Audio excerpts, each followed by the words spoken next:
نازلی همون بار اول بلند شدی که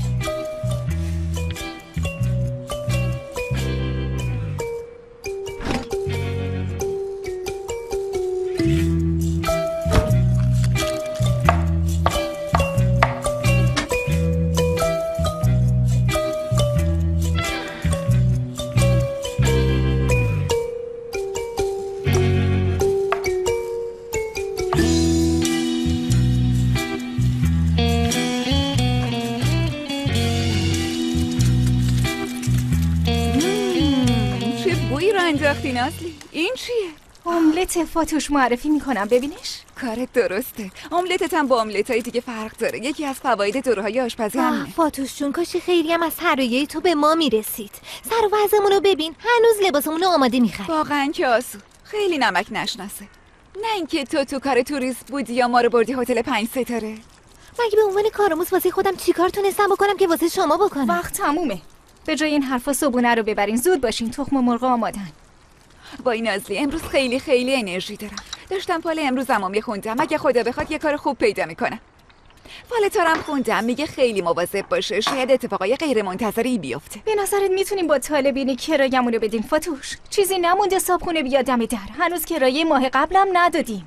من به طالبینی ایمان دارم. چرا این حرفا میزنی؟ شاید کرایه‌مونم غیر منتظره دادیم. به چای ایمان داشته باش فاتوش. چای خوبه، چای بریز. نازلی بی خودی گندش میکنه. نجلا اینا 6 ماه کرایه‌شون رو ندادن، راحتم دارن زندگیشون رو میکنن. عزیزم به نظر من نجلا رو تو هیچ الگوی خودت نکن. نه بابا، اونم احتمالاً خالی بست. آسمان نگهش دار. آسمان نگهش دار. برو کنار ببینید. ببخشید بابا چیکار نزن دیگه، جا هست. میتونین بریم. ای بابا دل شدیم.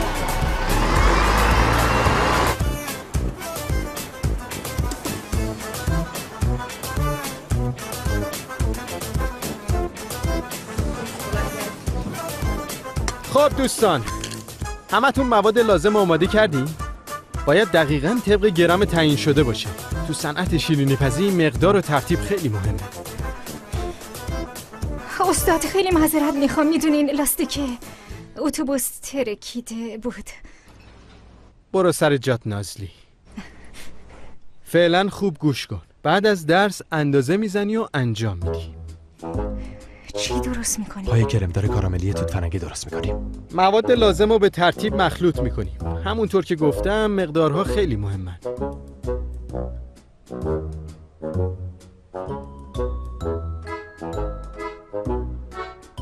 چی کار میکنی نازلی؟ پای کرمدار کاراملی توت فرنگی. تو الان مقدار مواد رو میدونی؟ نه استاد، واسه اینکه به شما برسم چشمی اندازه میزنم. اندازه چشمی تو کدوم یکی از استانداردهای آشپزی تایید شده نازلی جون؟ اینا جزء استانداردهای هنتاکی است استاد. غذاهای خیلی خوشمزه‌ای درست میکنن. انگشتاتونو میخورین. یه اندازه‌گیری دیگه هم دارن، یکم بیشتر از نیشگون، کمتر از قاشق چای خوری. نازلی، هنوز دنبال کار میگردی؟ بله طبق معمول. یه کار هست، آشپزیه. دقیق در جریانش نیستم ولی دنبال یه آشپز با تجربه خوب میگردم. یعنی همین الان برم مصاحبه؟ فقط نازلی جون، تو هیچ وقت به موقع نمیومدی سر کلاس. اینا دنبال یه کسی میگردن که حتما وقت شناس باشه. آره گاهی اوقات دیر میرسیدم، ولی استاد الان داره تابستون میشه و دانشگاه هم تعطیله. خب منم بیکارم، میتونم وقتمو کامل واسه کار بذارم، دیر نمیکنم. باشه، آدرس میدم، برو صحبت کن، ولی خواهشاً جدی باش، کارتو جدی بگیر. در مقابل اونا سرفکندم نه. خیالتون راحت باشه استاد. ببینم چی کار می‌کنی. آدرسو که دادن همراه با شرایط کاری برات میفرستم.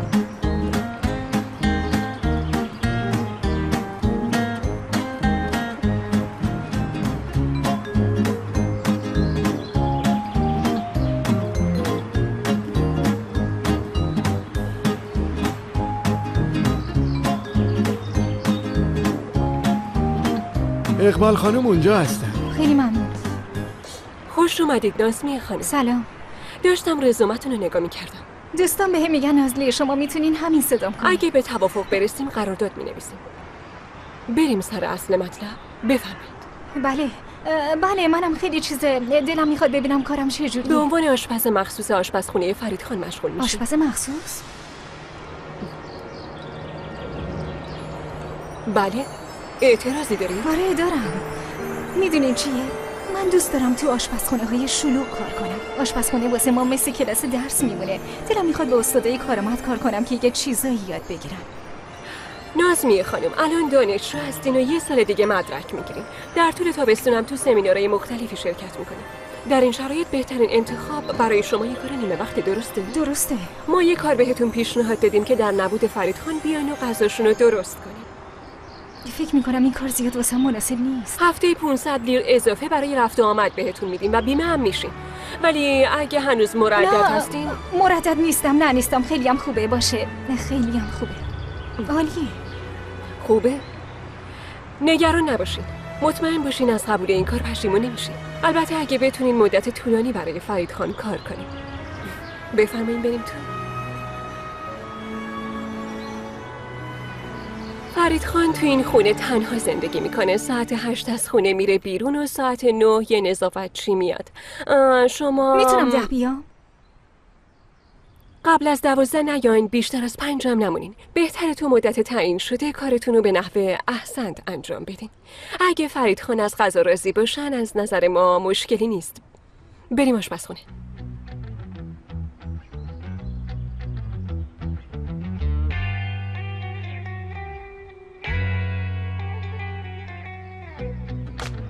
فریدخان ساعت 7 میاد خونه. باید ساعت 7:15 شامش حاضر باشه. فرو بر اساس اون تنظیم کنید. باشه، فهمیدم. اتفاقا با این مدل آشنایی دارم. خیالتون راحت باشه. بورک هم واسش درست میکنم. فریدخان انگشتاشم میخوره. نازمیه خانم، طبق میل خودتون غذا درست نمیکنید. غذای فریدخان رو بر اساس این لیستی که بهتون میدم درست میکنید. اگه خودشون چیز خاصی بخوان قبلش بهتون میگن. بفرمایید. لیست غذا؟ یکی لیست غذاست، اون یکی هم لیست خرید. نازمیه خانم، از یخچال آشپزخونه هم نباید چیزی بخورید. تو یخچال اتاق شستشو همه چی برای کار کنه موجود. میتونید هر چی دلتون خواست بردارید. اگه سوالی دارین بفرمایید. نه، کاملا متوجه شدم. خوبه؟ اگه طبق میل فریدخان رفتار کنین و غذاها طبق لیست باشه، فکر نمی‌کنم مشکلی پیش بیاد. تو 1 سال اخیر تعداد زیادی آشپز عوض کرد. فکر می‌کنم طولانی ترینشون 1 ماه و نیم بود. خیلی هم بودن که همون روز اول رفتن. اقبال خانم، نگران نباشین، من کاملا در جریان وظایفم قرار گرفتم. از اونایی نیستم که یه روز استعفا بدم و جا بزنم. بقیه هم خودشون استعفا ندادن. فریدخان اخراجشون کرد. نظم خونه رو به هیچ عنوان به هم نزنید. یعنی هرگز جای وسایل رو عوض نکنید، حتی جای یه نمکدون. خیلی خوب باشه. چه خوبه؟ پس مبارک باشه. خیلی ممنون. نازمیه خانم، جای شما توی آشپزخونه است. کارتون تو آشپزخونه است.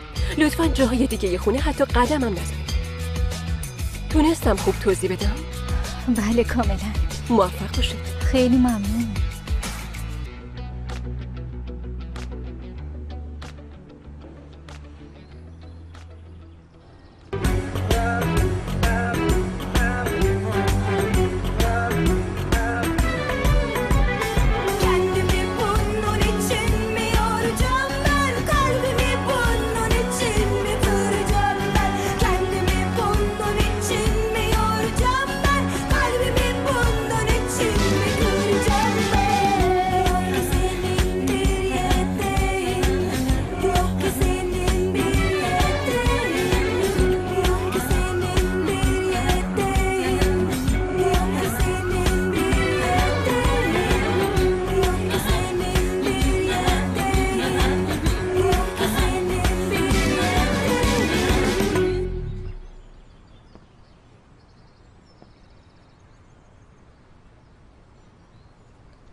وای، پس عمو فرید جون تویی.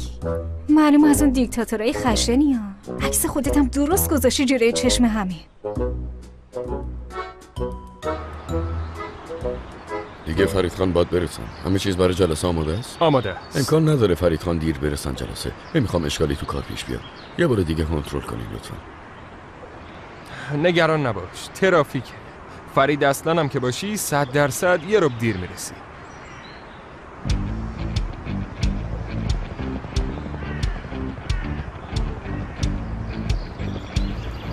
همونطور که ایشون گفتن فرید خان هیچ وقت دیر نمیاد. بفهمید.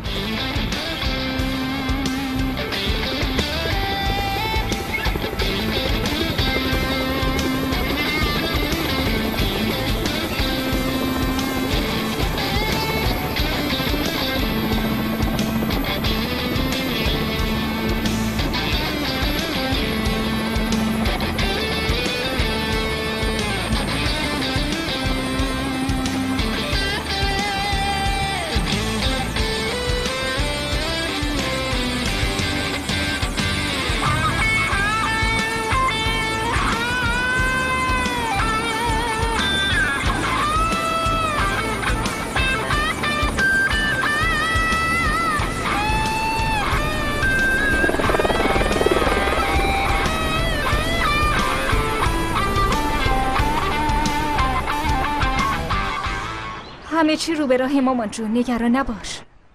کار؟ همون کار همیشگی دیگه، رستوران. رئیس هم آره خیلی خوبه، دهن داره ولی زبون نداره، میدونی اصلا اذیت نمیکنه. آسمان نشنیده مامان جون، وگرنه جواب میداد. اونم تفرکی این روزا خیلی درگیره. آره این هفته امتحان داره، تا صبح بیداره. باشه مامان جون، بهت زنگ میزنم. بابا من ببوس، میبینمت. وقت کردی یکم خالی ببند نازلی جون. خالی نمیبستم چیکار میکردم آسمان؟ میگفتم واسه خصوصی مردم شدم. همش به خاطر اینه که تو درس بخونی. پاشو برو درس بخون، زود باش. خفه کردی، 3 ثانیه خفم کردی. به مامانینام زنگ بزن.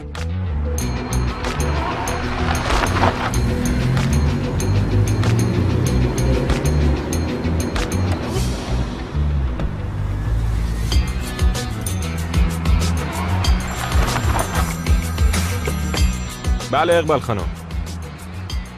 بله الان رسیدم خونه، یک کم دیگه میرم دفتر. امیدوارم همه چیز خوب باشه، مجبور نشیم آشپز عوض کنیم. باشه، اگه مشکلی داشت بهتون خبر میدم.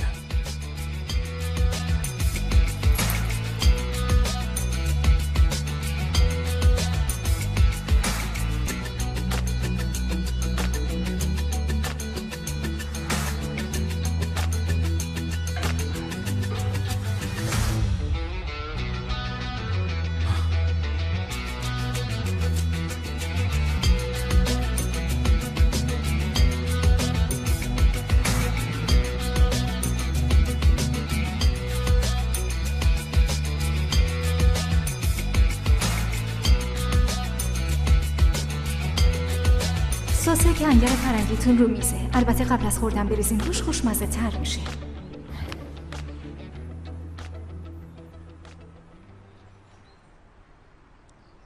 اقبال خانم، آشپز جدید رو عوض کنین. بله خیلی ممنونم. عصر بخیر.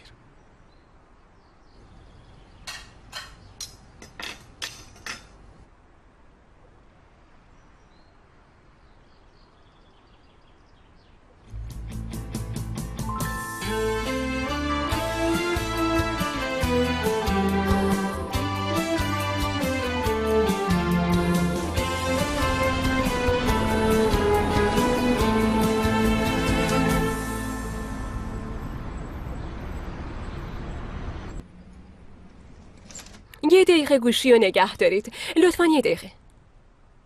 نه، یه خانومی زنگ زده، اسمش فونداست. 2 روزه نتونسته موبایلتون رو بگیره، نگران شده. وصل کنم؟ باشه، پس آدرسش رو پیدا میکنم. مثل همیشه یه دسته گل قرمز سفارش میدم، همراه با شکلات میفرستم براش. باشه. اقبال خانم؟ بله. با آشپز جدید صحبت کردیم؟ امروز بعد از ظهر میرم دستمزد یه روزش رو میدم و اخراجش میکنم. بلافاصله هم یکی دیگر رو پیدا میکنم. فعلا بذارین باشه، منصرف شدم. چشم. فقط بهش بگین برام یادداشت نذاره، کارشو بکنه کافیه. براتون یادداشت گذاشته؟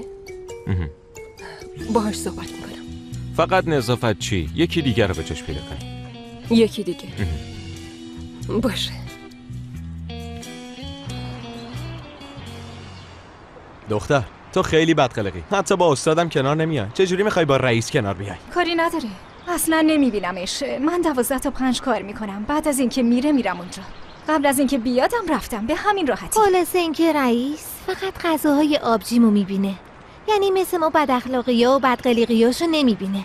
رو این حساب به این زودی‌ها اخراج نمیشی. اگه نبینمش مطمئناً حال ها موندگارم.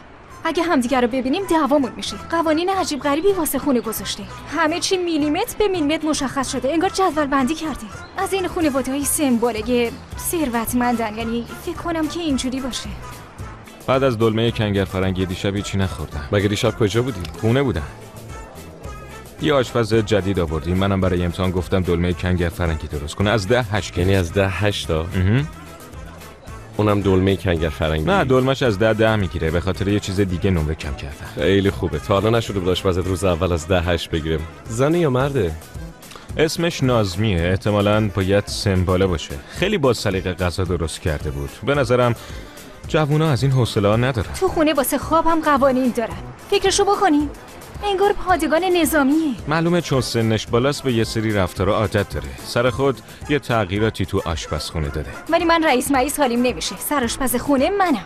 به هر حال اونجا خونه منه. تا یه حدی حرمت سنشو نگه. فقط دلم میخواد تو آشپزخونه و کارم دخالت کنی. اگه اعتراض کنه میره به سلام. خیلی راحت میذارم میرم، کاری نداره. فرید یادت نره آخر هفته قراره بریم مزرعه. مامان چند روزه داره تاکید میکنه. هنگین من نمیتونم بیام. کلی گزارش هست که باید بخونم. گفت چند هفته از هیچ کس نیومده. بعد از ظهر تو جلسه میبینم هنگین. من بهش گفتم میای ما. قبل جلسه گزارشا رو بخون. جای وسایل رو عوض نکنیم. نظم خونه برای ما خیلی مهمه. چیز ساده‌ای ازتون میخوام. متوجه شدین؟ سلام. ایشون نظافتچی جدیدمون هستن. نظافتچی قبلی رو اخراج کردیم. از این به بعد با آسیه خانم کار میکنیم. آسیه خانم متوجه منظورم شدید دیگه نه؟ بله خانم. خوبه، پس میتونین برین. خیلی ممنون. وای توی خونه چقدر قانون هست. تو قدیمی هستی، حتما به قوانینشون عادت کردی. آره بابا، خیلی قدیمیم. موفق باشی عزیزم. خیلی ممنون. نازمیه خانم، برای آقا فرید یادداشت نذاری. یادداشت؟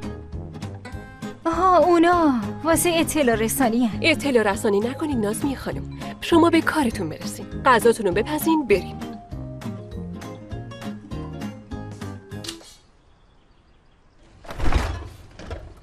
بفرما.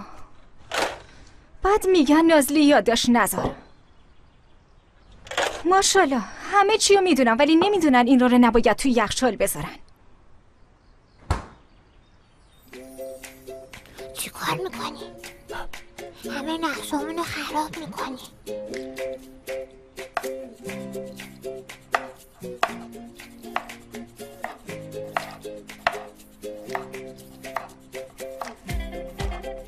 چی کار کنی؟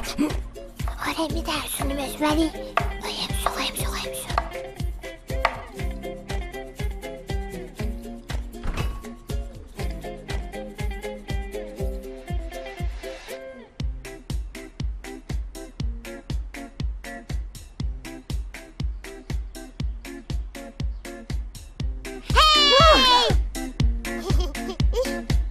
شما کی هستین؟ این آقا کوچولویی که میبینین آقا بلوط خواهرزاده فریدخان هستن. اسباب بازیش جا مونده بود اومدیم اونو برداریم. اینم عمو تارخه. از آشناییتون خوشبختم آقا تارخ. سلام، منم خوشبختم. کارهای خصوصی آقا فرید و شرکتش به من مربوط میشه. یعنی گاهی وقتا رانندگی میکنم، گاهی وقتا هم دستیارشونم. وقتی نگهبانی گفت آشپز جدید اومده گفتیم یه سر بزنیم و سلام بگیم و بریم. چقدر منم اومدم اسباب بازیمو بردارم تو سالونه. نمیری بیاری؟ نه، اگه اسباب بازیتو میخوای باید بری خودت بیاریش. تازه من اینجا نباید جایی برم چون ممنوع. خیلی مسخره است. اگه بخوای بری دستشویی چی؟ یه جورایی منطقیه. بودو بریم اسباب بازیتو برداریم و بریم بلوط. مامانم گفت هر چقدر بخوام میتونم بمونم. حالا که اومدم میخوام یکم تو سالن بازی کنم. اگه میخوای بیا با هم دیگه بازی کنیم. خیلی دلم میخواست باور کن، ولی همونطور که میبینی تو آشپزخونه کلی کار دارم. خب منم میرم تنهایی بازی میکنم. پس من نیم ساعت دیگه میام میبرم. باشه مشکلی نیست. خسته نباشی. ممنونم. چرا خشکت زده شریک؟ نمیخوای چیزی بگی؟ به نظرم برای پروژه جدید ساحلی استارت خیلی خوبیه شریک. تو چی میگی زینب؟ زمینا خارج از شهره، موقعیتش از نظر جغرافیایی خیلی خوبه، مشکل ساخت و ساز مسکونی هم نداره، یعنی به عنوان مدیر روابط عمومیتون به نظرم مشکلی نیست. عالیه زینب جون. اما به عنوان خواهر تو و همسر تو میگم که یه مشکل کوچیکی داریم. مامان برای صبحانه منتظر تاریخه. والا لمان خانم هر روز به منم زنگ میزنه میگه کی میای. تو هم همدست شدی؟ آره همدست شدی؟ ای بابا. یه چیزی بهت بگم، این بار دردسر درست میشه. بعدا نگی زینب نگفتی. راست میگه، دردسر درست میشه. آره شریک، زینب راست میگه. تاریخو تعیین کن دیگه. باشه این یک شنبه بریم. از طرف مامان بود. پس من چی؟ من رفتم. خدا رو شکر به خیر گذشت. حالا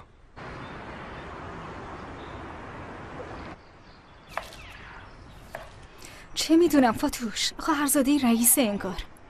حتما دایی مامانش میشه. آب میوه میخوام. راستشو بخوای بچه یه بامزه‌ایه، فقط یکم لوسه. گفتم آب میوه میخوام. کار دارم، یا خودت بردار. اوف، تقصیر تو شد، مردم. فاتوش یه سر به این بزنم میام باشه. میبوسمت. بابای. من بفهمه باید قبل از اینکه بیاد برقم. نه بابا، یعنی به خاطر تو باید دروغ بگم ها؟ چیزی نگفتن دروغ گفتن نیست که. منطقیه. میدونی الان چی کار میکنی؟ اول اینجا رو قشنگ جمع میکنیم، تو هم کمکم میکنی البته. باشه. قول میدی دیگه هیچ وقت دروغ نگی خب؟ قول میدم. بعدش هم امروز رو فراموش میکنیم و این راز بین ما دوتا میمونه باشه؟ باشه قبوله، عالیه. بزن قدش. قول. تا نیم ساعت دیگه هم تارخت میاد. نازلی ها، این که اومدی تو سالونم بین خودمون بمونه باشه؟ lütfen. Bir gelsen diyorum, beni çekip alsan çıkmazlardan. Hiçbir şartım yok, sadece tutsan kollarından.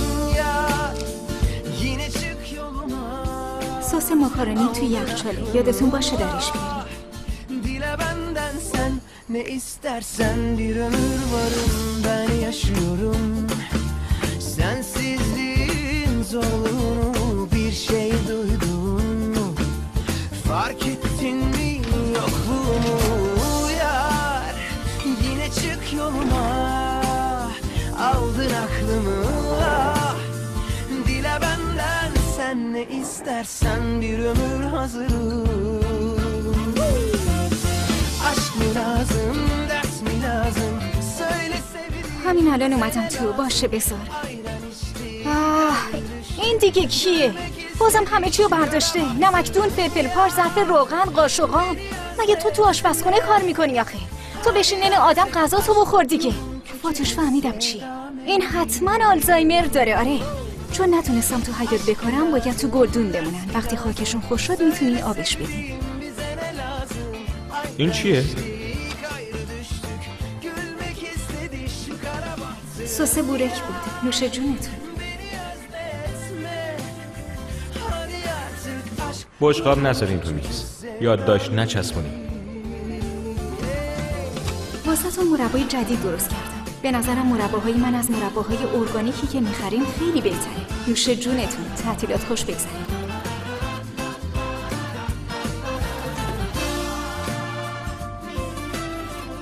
خرید روزانه انجام بدیم. یخچال خیلی شلوغ شده. ماستو تازه زدم. درشو باز نکنی. تکونش هم ندی. Sensizliğin zorluğunu bir şey duydun mu? Fark ettin mi yokluğumu? این خونه رطوبت نداره. تو نمکتون برنج نریزین، دیگه هم یادداشت نچسبونین، دیگه تکرار نمی‌کنم. تو آشپزخونه غذا درست میشه و نمکم رطوبت میگیره. باید برنج بریزیم. Aşk mı lazım, ders mi lazım? Söyle sevdiğim, bize ne lazım? Ayran içtik, ayrı düştük. Gülmek istedi şu kara bahtım yar. Beni özletme. Hadi artık aşk yorum küçük. دیگه یادداشت نمیچسبونم روی. واقعا عجیبه. مرد دیوونه است، زنه هم از اون بدتر. خدا با وجود اینا بهت صبر بده نازلی جون.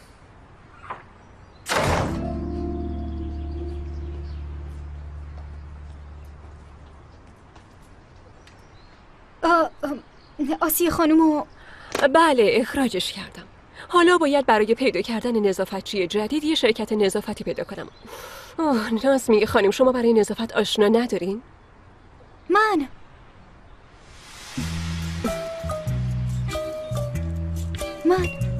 ببخشید متوجه نشدم. میگم من تمیز میکنم. خونه که تمیزه.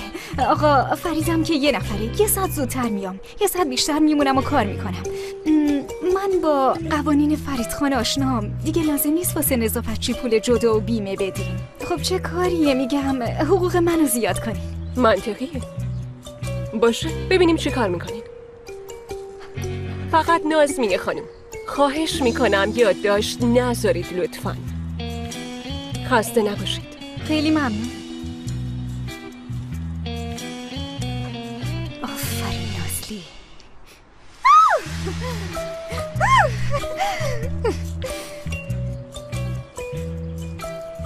امروز تو خونه غذا نمیخورم. میتونین زودتر برین.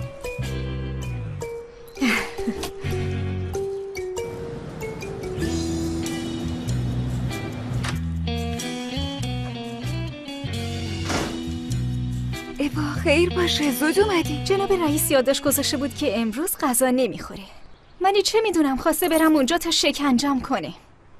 وای اتفاقا خوب شد. میدونی چرا؟ از طرف شرکت زنگ زدن، از طرف یه جایی نیرو خواستن. چند تا از گارسونای اینا هم گفتن نمیاد. نیروی فوری لازم داره. آره. نمیشه فاتوش. رفتم اومدم خسته شدم. نازلی یه برنامه معمولی نیست. با کلاسن. خیلی جای خفنیه. برای خانواده‌ای خیلی پول داره. میریم یه پولی هم در میاریم. حالا هوامونم عوض میشه. امروز خیلی خسته شدم. بشین دختر، فکر پولم نکن. خودت هم پول لازم داری. گوشیت خراب شده. یکی در میون خاموش میشه. گوشیت از دست تو خسته شده. تو از دستش خسته نشدی. مهم سرکوف نزن فاتوش. باشو بریم دیگه. آفرین. یعنی بیخیال نمیشی؟ خیلی خوب باشه. پس به آسمانم بگو بیاد. 3 نفر کم دارم. آسمان نمیاد. خواهر عاقلم رفته پیش دوستاش درس کار کنه. فکر کن یه درصد رفته باشه پیش دوستاش درس کار کنه. زی خیال باطل. چه کار کنم فاتوش؟ حداقل میدونم کجاست. خیالم راحته. بریم تا دیر نشده. پاشو بریم. پاشو. فاتوش جون کاش به خودمون زحمت نمیدادیم، چون حتما میگن بریم به سلامت لازم نبود بیاین. چیکار کنیم عزیزم؟ لحظه آخر بهمون زنگ زدن. حتما میدونن دیر میرسی.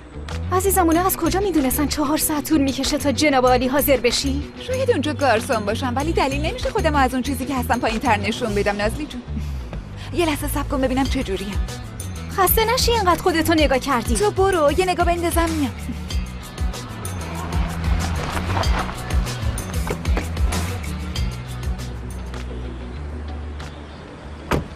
بی سلیقه. آدم با اون لباس اون کفشو میپوشه. قرمز پوشیده که خودشو فرو کنه تو چشم. سلام. خوش تیپی باید تو ذات آدم باشه. رفته تو مغازه هرچی گیر آورده پوشیده. خیلی بی سلیقه است. 100% باهاتون موافقم. آدم در نگاه اول متوجه میشه که شما نمیخواین خودتون رو به کسی نشون بدین. قبل از هر چیز با سلیقه است. خیلی ممنون. خیلی دیرم شده. روزتون بخیر.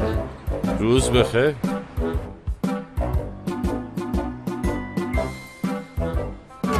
آی چی کار میکنین آقای محترم؟ لطفا به در دست نزنی. انگی خان صبر کنین، من الان درستش میکنم. من دست نزدم خانم محترم. از کجا معلوم شد شما دست زدین؟ این حرفا کدوم آقا؟ من داشتم راه خودم رو میرفتم. آی بینیم خیلی درد گرفت. دیدین؟ بینیتونم خورد به شیشه. ببخشید منظورتون از این حرفا چیه؟ یعنی بینی من بزرگه؟ نه اصلا. اتفاقا بین لبا و چشای قشنگتون خیلی هم خوب خودشون نشون میده. جدی میگی؟ گیر کردیم اینجا. عیب نداره، هواش که خوبه. منم راضیم. میتونم تا صبح همینجا بمونم. انگی خان به نگهبان خبر دادم. الان یکم دیگه میان، نگران نباشید. بهشون بگو عجله نکنن.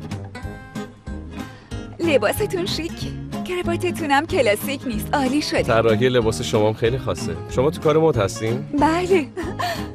همه لباسام طرحهای خودم. پارچش رو سال پیش از میلان خریده بودم. این طرح رو براش در نظر گرفتم. راستش من زیاد سر در نمیارم، ولی فکر میکنم تو نیویورک بوتیک‌های مطابق سلیقه شما زیاده. بله، فکر میکنم آخرین بار پارسال رفته بودم اونجا تو هفته مد نیویورک. ای بابا، باز شد. اذیت که نشدین؟ حالتون خوبه؟ خیلی ممنون. خوشبخت شدم.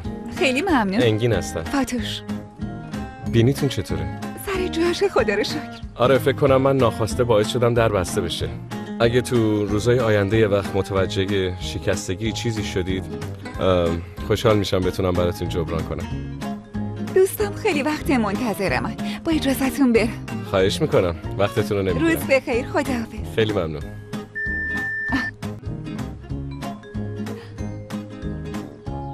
چطور امشبو کنسل کنم برگردم تو؟ ممکنه جزو مهمونه ما باشه؟ شایدم بره رستوران بغلی. بگذاریم، کارتمو دادم، بخواد زنگ بزنه میزنه.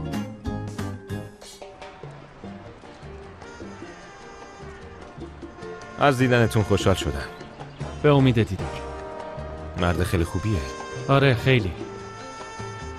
آگان تابورینا بورینات. وای دنیس، خوش اومدی پسر. ها؟ بیا اینجا ببینمت، بیا. معلومه چند روزه کجایی تو پسر؟ آمریکای جنوبی بودم. 2 هفته میشه که برگشتم. آمریکای جنوبی بودم، 2 هفته میشه برگشتم. نباید یه خبر به ما بدی؟ خیلی خب، رفتی برگشتی، آدم گوشیشو برمی‌داره، یه زنگ به شرکت میزنه، کارهای مهمی داریم پسر. تو که خودت بهتر میدونی، اصلا نباید نگران بشی. داداش من پسر هنرمند خونه بودم، مگه نمیدونی؟ میبخش. از هر انگشتم 1000 تا هنر میباره. شریک، با این برادر هنرمندت بعد چیکار کنی؟ یه لحظه. نمیتونی به چسبونیش بی خریش من، چون بابام این هنرمند رو به هر دومون سپرده. آره، متاسفانه راست میگی. چی شد؟ ها؟ باز دوباره یکی رو دید. الان میام. بعید میدونم. چه خبر؟ میشناسیش؟ نه، اما فکر میکنم به زودی آشنا بشی.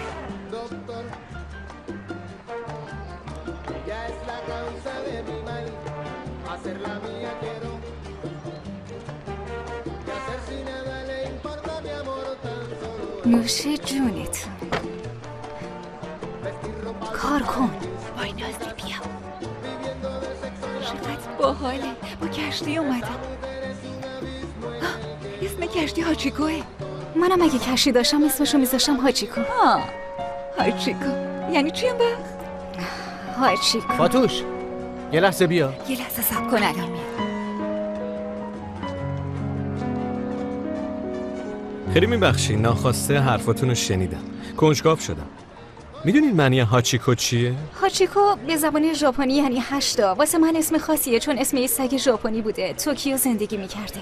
حدودای سال 1900. صاحبش هم استاد دانشگاه بوده. هاچیکو هم هر روز صبح صاحبش رو تا ایستگاه قطار همراهی میکرده، تا شب منتظرش میمونده تا برگرده. خیلی جالبه. چجوری مشهور شده؟ هاچیکو طبق معمول یه شب میره ایستگاه قطار دنبال صاحبش، ولی صاحبش نمیاد.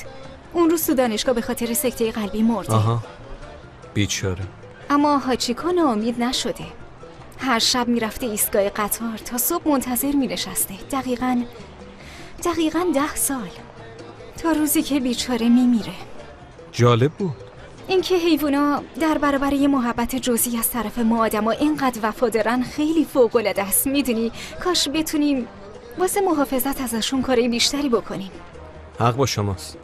کارت در ارتباط با حیواناته؟ نه، ولی سعی میکنم هر کاری از دستم بر بیاد انجام بدم. یه پناهگاه حیوانات هست، هر چند وقت یه بار بهشون سر میزنم.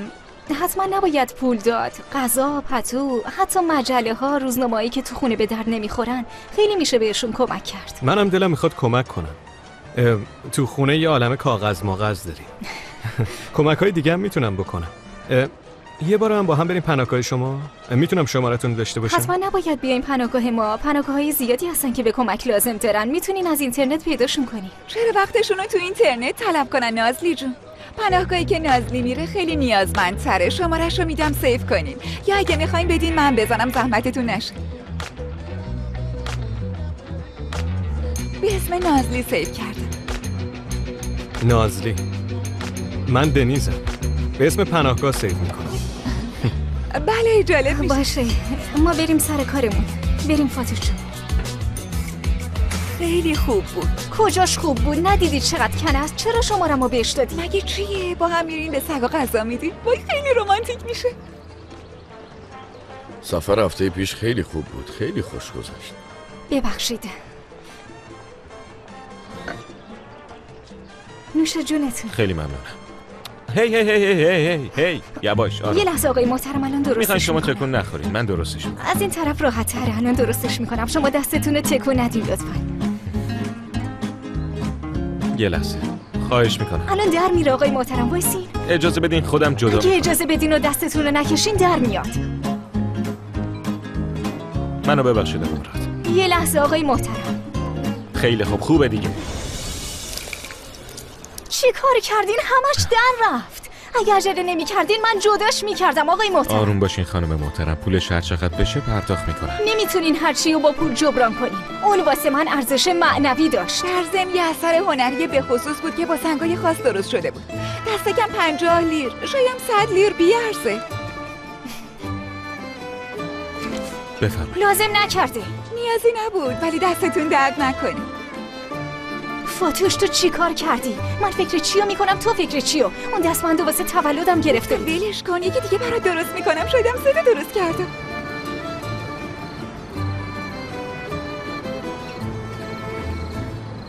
اوف آسمان اوف. باز دوباره کارت بانکیمو خالی کرده. اصلا به فکر من نیست. نمیگه نازلی از کجا بیاره. به کلاس ژاپنی برسم کارت بانکیمو پر کنم یا کرایه بدم. کرایه نازلی باید اجاره رو بدین دیگه، نمیتونیم از عمو بختیار فرار کنیم. کلاس ژاپنی هم بیخیال شو.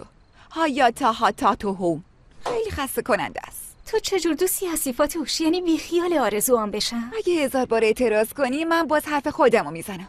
برای رسیدن به آرزوات به یه شوهر پولدار نیاز داری. نه بازم اعتراض میکنم. این همه رفتی تو رستورانای بالا شهر، یه صاحب رستوران پولدار، یه سرآشپز پولدار، نتونستی برای خودت دست و پا کنی. بس فاتوش، خوشت میاد واسه خودت ردیف کن. آره خوشم میاد. مگه بود و من دست و پا نکردم؟ این همه تو آتلیه‌های مختلف مدل شدم خیر سرم. وای فاتوش پاشو بریم بخوابیم. تازه بعد از اینکه رستوران آرزومو باز کردم نوبت به اونم میرسه. باشه عزیزم، رستوران آرزوهاتو باز کن. کاری با اون ندارم، فقط فکر شوهر غیر پول دارم.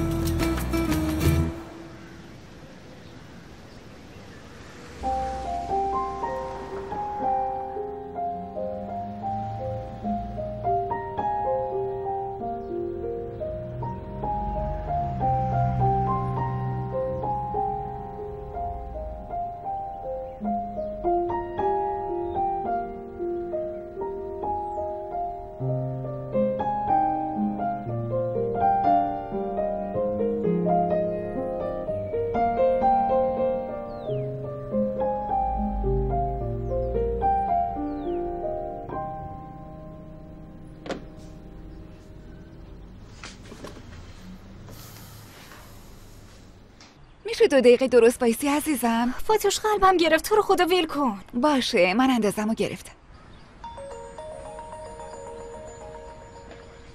الو سلام نازلی، من دنیزم. تو جشن سلام تابستون آشنا شده بودیم. دنیز سلام، یادم اومد تو مهمونی. راستش زنگ زدم بهت بگم که من همه کاغذها و روزنامه ها رو جمع کردم. میتونیم امروز ببریم؟ واقعا خیلی دلم میخواست، ولی از قبل به یکی از دوستان واسه امروز قول داده بودم. میشه یه روز دیگه بریم؟ میشه. یعنی هرچی باشه پناهگاه که فرار نمیکنه. خیلی خوب، یه روز دیگه میریم. باشه پس باها تماس میگیرم. میبینمت.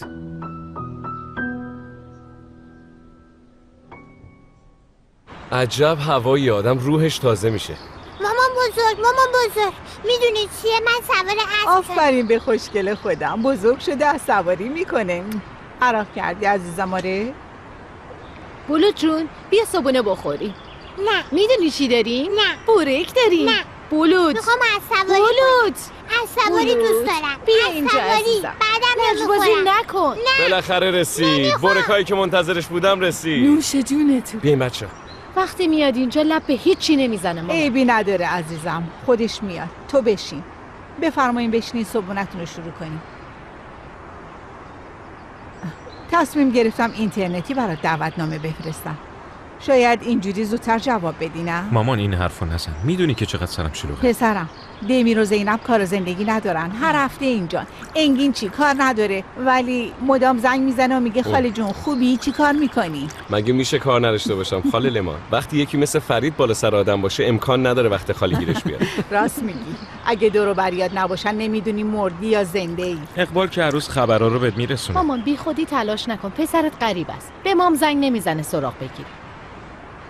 نه در این مورد حق دوستمو نمیخورم. هر روز صبح زنگ میزنه انگین جون اگه گزارش حاضره بیا نگاهی بهش بندازیم. آره دقیقاً همینطوره. هر شب به منم زنگ میزنه قبل از خواب ببینه برای جلسه فردا آمادگی دارم یا نه. پس باید از این به بعد تو شرکت کار کنم تا بتونم فرید پسرمو بیشتر ببینم ها. نوش جونتون.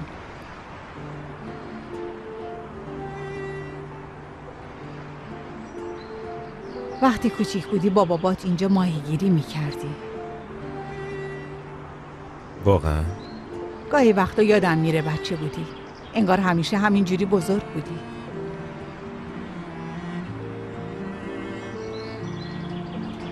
پسرم چرا به من زنگ نمیزنی؟ مامان میدونی که زیاد اهل تلفن زدن نیست. مگه میشه ندونم؟ آدم 7 سالگی هر جور باشه 70 سالگی هم همون جوریه. پسر سرکش من. همین که تلفنامو جواب بدی کافیه. ببین آدم نباید تنها باشه. خوبه همیشه یکی پیشت باشه. گاهی وقتا بهت یادآوری کنه به مامانت زنگ بزنی. اون وقت شاید نه مامان نه نمیشه. من اینجوری راحتم. باید تا سن نرفته بالا صاحب بچه شد. آدم وقتی پیر میشه میفهمه. دوست داره ببینه بچه‌هاش سر و سامون گرفتن. بعد بچه‌های اونا. مامان تو به این چیزا فکر نکن. بیا بریم تو. بقیه رو تنها نذاریم. بریم لطفاً.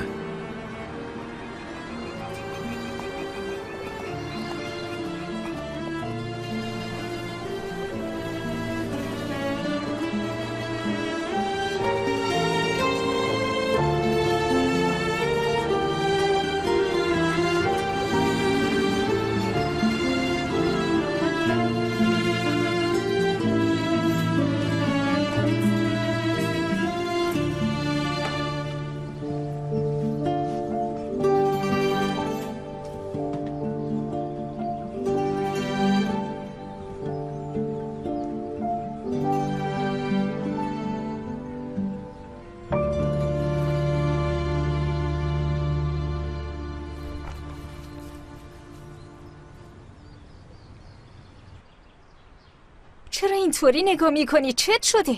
چقدر مال دوستی آخه دایی جون. ولش کن نازلی. یه وقت خشمش برمیداره باید با دایی فرید در بیافتی. با گوشی خودت آهنگ بذار.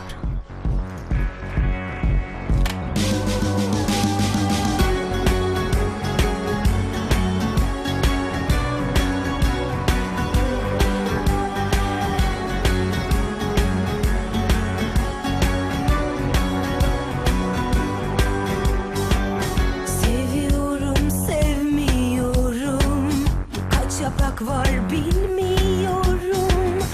Ben seni kopardım attım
بله انگین، چی شده؟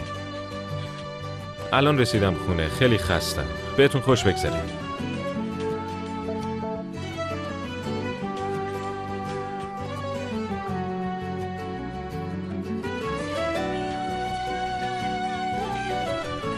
آفرین نازلی، لیوان تو گذاشتی رو پیشخون.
تو کی هستی؟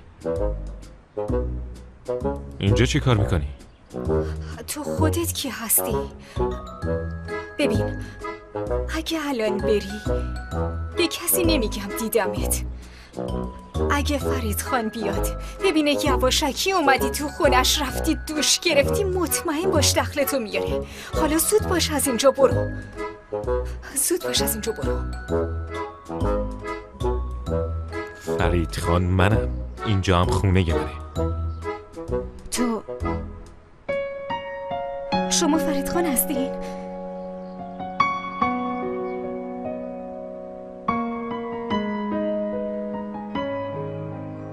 تو همون دختر گارسونه دیروزیه نیستی؟ معلومه چه کلکی تو کارته؟ شما آره یادم اومد. فرید خان، من داشتم میرفتم، حواسم نبود، یکم دیر شد. بگو تو خونه من چی کار میکنی؟ آشپزتونم. نازلی. نازمیه خانم چی شد؟ مرد. نازمیه مادر بزرگ منه. وقتی به رحمت خدا میره اسمشو میذارن رو من. جاهای دولتی و اقبال خانومم به من میگن نازمیه. دستتونم درد نکنه، ولی شما میتونی بگین نازلی، راحت ترم هست. غذاها رو تو درست میکنی؟ بله. یادداشتم تو مینویسی؟ بله، فقط میخواستم توضیح داده باشم، همین. فرید خان، خیلی معذرت میخوام. باید خیلی وقت پیش میرفتم، چون اقبال خانم مدام بهم هشدار میده، میگه تا فرید خان نیومده از خونه برو. منم همیشه به موقع میرم، ولی ساعت گوشیم یکی در میونه، خود به خود صفر میشه. احتمالاً الانم صفر شده. منم دستم بند بوده یا یادم رفته کنترلش کنم. نظافت؟ اونم من انجام میدم.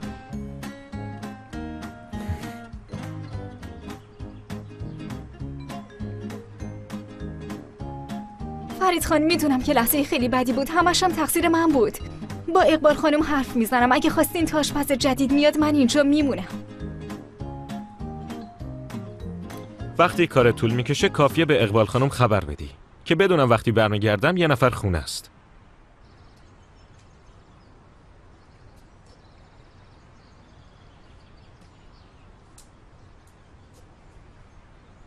در ضمن دیگه تو دلمه کشمش نذار. دوست ندارم. چشم.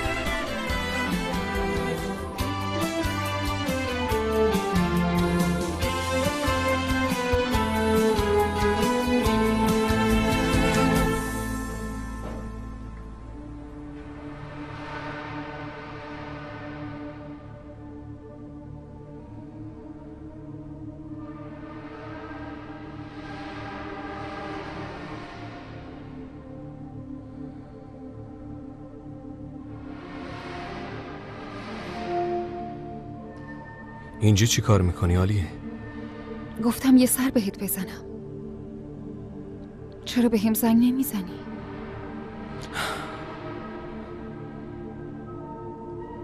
تو مگه نگفته بودی دیگه دلت نمیخواد منو ببینی؟ هزاران بار این حرفا رو به هم دیگه زده بودیم. این بار یادت افتاد جدی بگیری؟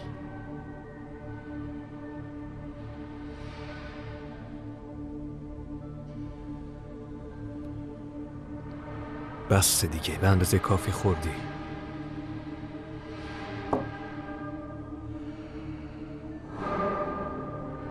وقتی گفتی همه چی تموم شده و وسایل تو جمع کردی رفتی، کلیدای خونه رو به هم نداده بودی نه؟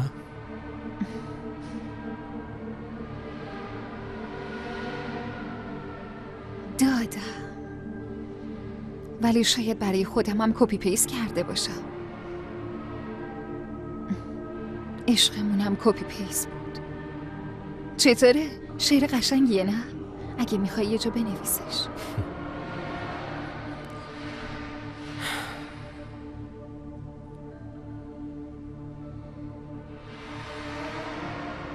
یه کاری میکنی مجبور شم کلید خونه رو عوض کنم. میتونی کلید خونه رو عوض کنی، ولی کلید قلبمو نه. کلیدها زیر پادری هن. ما هم مثل پادری له و لورده ایم. اینم میتونه یه شعر بشه.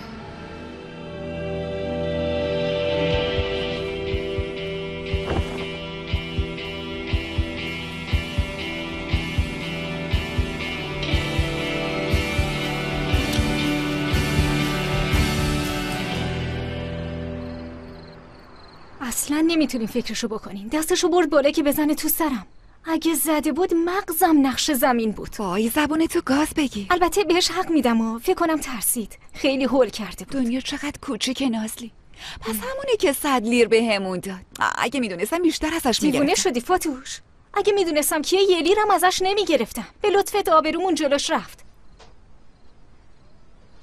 داریم حرف میزنیم خانم پا میشه میره پای لپتاپ. نازلی دارم میمیرم از کنجکاوی. باید ببینم دقیقاً چه شکلیه. اسمش چی بود؟ فرید؟ فامیلیش چی بود؟ چی بود؟ صبر کن. نه یادم نمیاد. الان از جشن سلام تابستون که رفته بودیم تتوشو در میارم. اسمشو پیدا میکنم.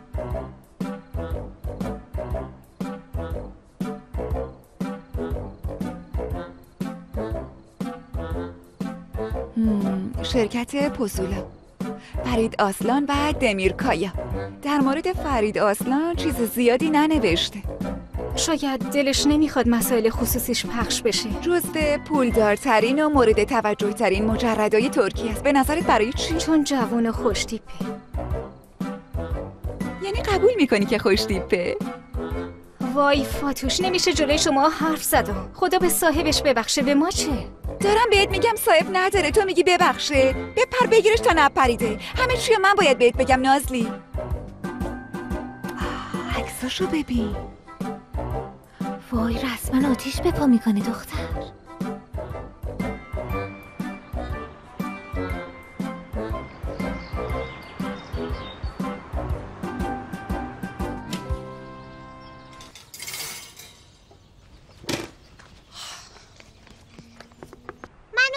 فهمیدم. خوش اومدی.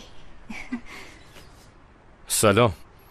زینب خانوم و آقا دمیر امشب میرن عروسی. بلوت گفت میخواد بیاد پیش شما. میخواستم یه خواهشی ازتون بکنم.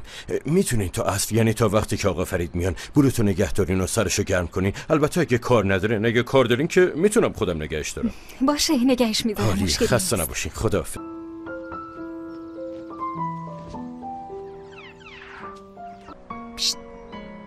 بلوت بیا بریم بازی کنیم. میخوام با تبلت بازی کنم. تبلت بازی به حساب نمیاد که، منظورم بازی واقعی بود. بجنب. با تو اما بلوت. الان نشونت میدم.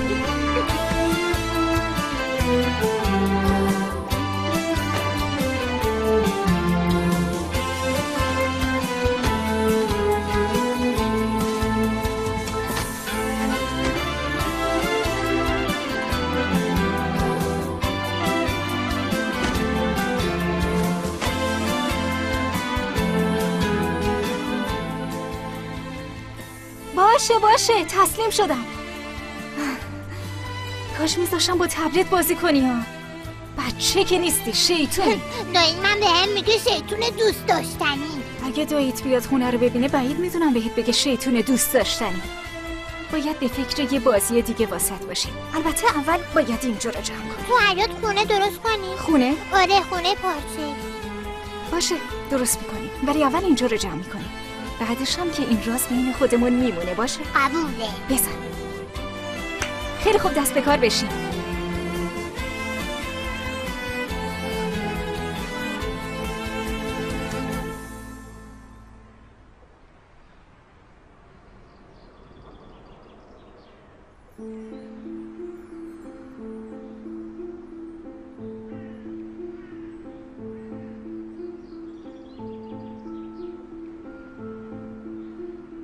الو، سلام تانجو.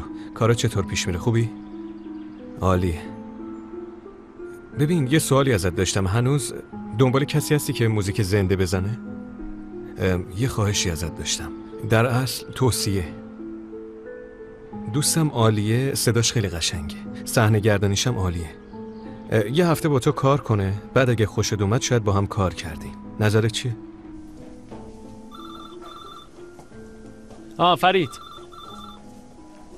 فرید جانم. ما اسب با دمیر میریم عروسی. قبلا بهت گفته بودم، یادته نه؟ من و قاطیه این کارو نکنید لطفا. نمیای، میدونم. برای همینم نمیگم بیا.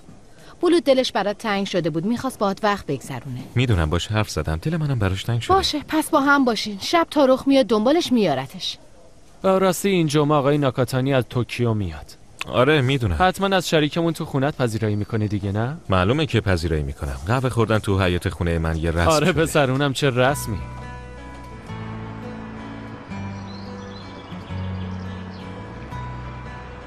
دمت گرم، خیلی خوشگل شد. خودم هم فکر نمی کردم به این خوبی درستش کنم. حالا میای بازی شله قرمزی بکنیم؟ من مثلا شله قرمزی هم، تو هم مثلا گرگه بشو. بیا دنبال منو بگی. باشه؟ بلود جون، من دنبال بازیم زیاد خوب نیست، ولی میتونیم با همدیگه قرابیه درست کنیم. اونم قرابیه ژاپنی.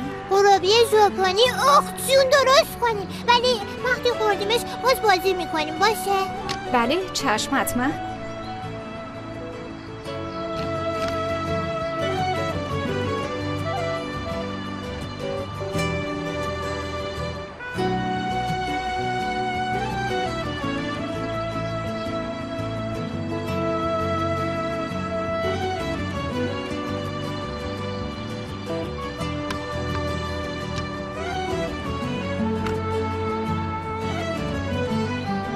بلود خانه خوشتی بینجا. آفرین، یه دونه اهدایی. قربونت برم.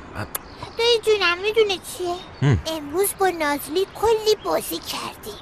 واقعا؟ دستاتو نشون بده ببینم. دستات خیلی کثیف شده. برو به شروع زود برگرد. برو. آفرین.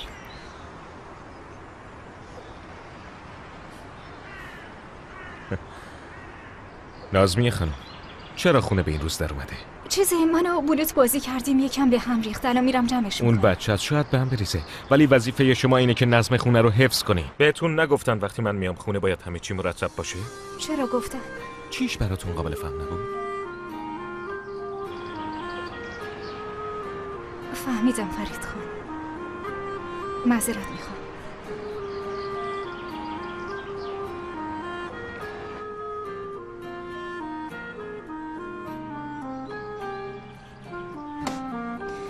نازلی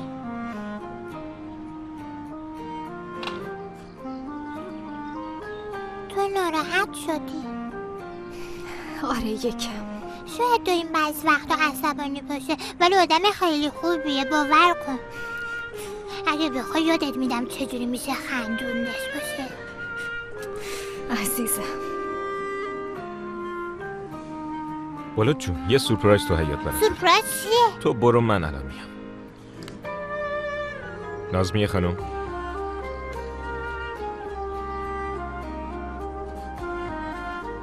بولوت امشب مهمونمونه. میتونی تا شام اینجا بمونی؟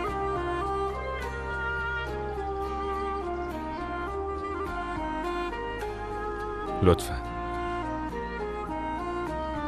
باشه میمونم. نگران نباشین، اضافه کاریتون رو حساب میکنم. نیازی نیست فرید خان.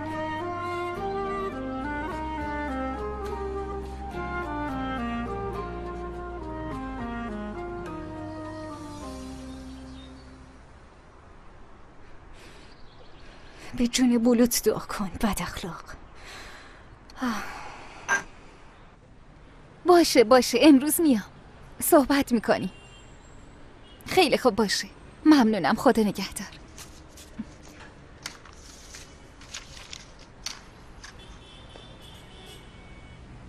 خب میخوان زود شروع کنیم. الان میرم ببینم چی میشه. خیلی خوبه. یه فرصت جدیده. واقعا بهت زنگ زده بود؟ آره بابا، یه مدت بود میگفت دنبال خواننده خوب میگرده. منم بهش تو رو معرفی کردم.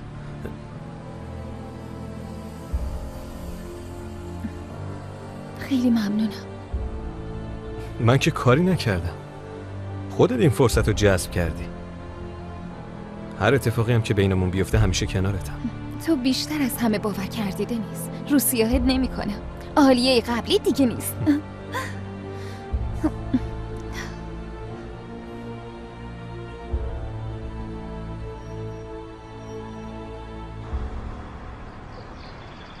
کنار همین. حاضری؟ بله. شروع.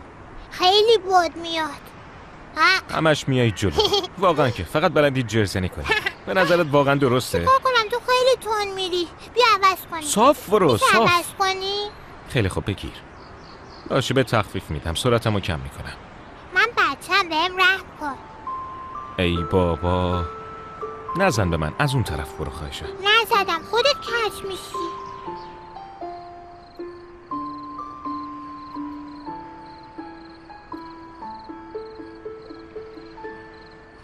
بوی خوبی میده دایی، مگه نه؟ آره خوشمزه به نظر میاد. اینم از سالات. نازمیه خانم، این چیه؟ سالاد چوکلک. یکم چوکلت مونده بود تو یخچال، منم باهاش سالاد درست کردم. نوشته بودم سالاد روکا درست کنین. حتما گفتن خوشم نمیاد منو رو عوض کنین. من فکر کردم خوشتون میاد. دلیل؟ چون من خواستم. چون که من خواستم. تو خواستی؟ سالاد چوکلک؟ نازلی جونم گفت برام درست میکنی. حالا که تو گفتی عیبی نداره. با اجازهتون من دیگه میرم. تو نمیشونی پیش ما؟ نه بولوت جون، من آشپزخونه رو جمع میکنم بعد میرم. تو رو خدا بمون لطفا. شما هم لطفا اینجا بشینید. باشه پس میرم بشقاب میارم میام.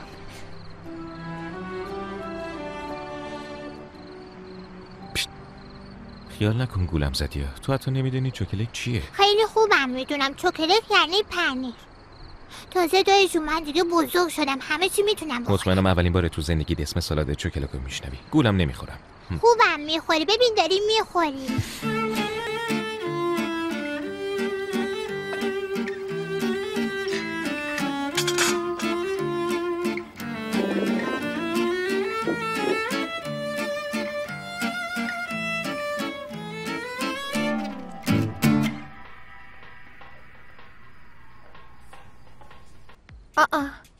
آبجیم هنوز تشریف نیورده؟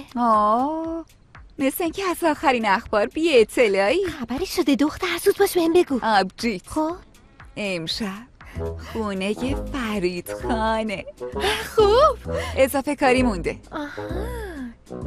این چه جور اضافه کاریه دختر؟ بعدش هم چرا من باید آخر از همه با خبر بشم؟ چی بگم آسو جون؟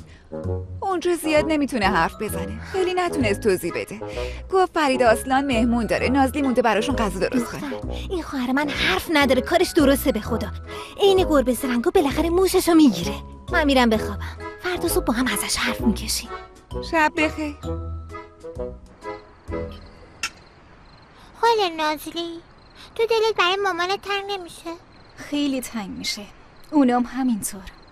ولی خب رشته‌ای که من دوست دارم همه جا نیست دیگه، برای همین مجبوریم دور باشیم.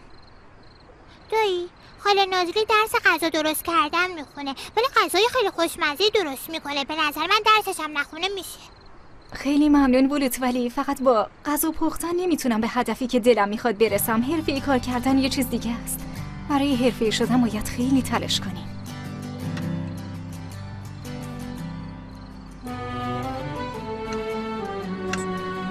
شما میل کنین، من دیگه باید برم. آشپزخونه رو جمع میکنم بعد میرم. خب یکم دیگه میموندی دیگه.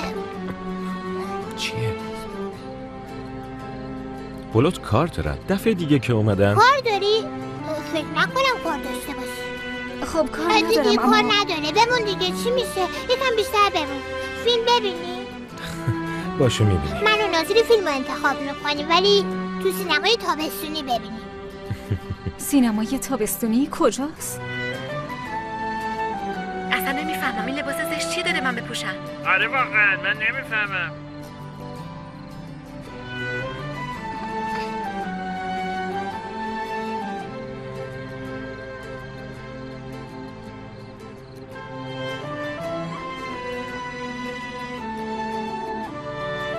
چیزی شد بولو جون؟ میرم دستشویی. نه تنهایی میتونم برم، من دیگه بچه نیستم، بزرگ شدم. راست میگی. تو نبود من نازلی رو اذیت نکن.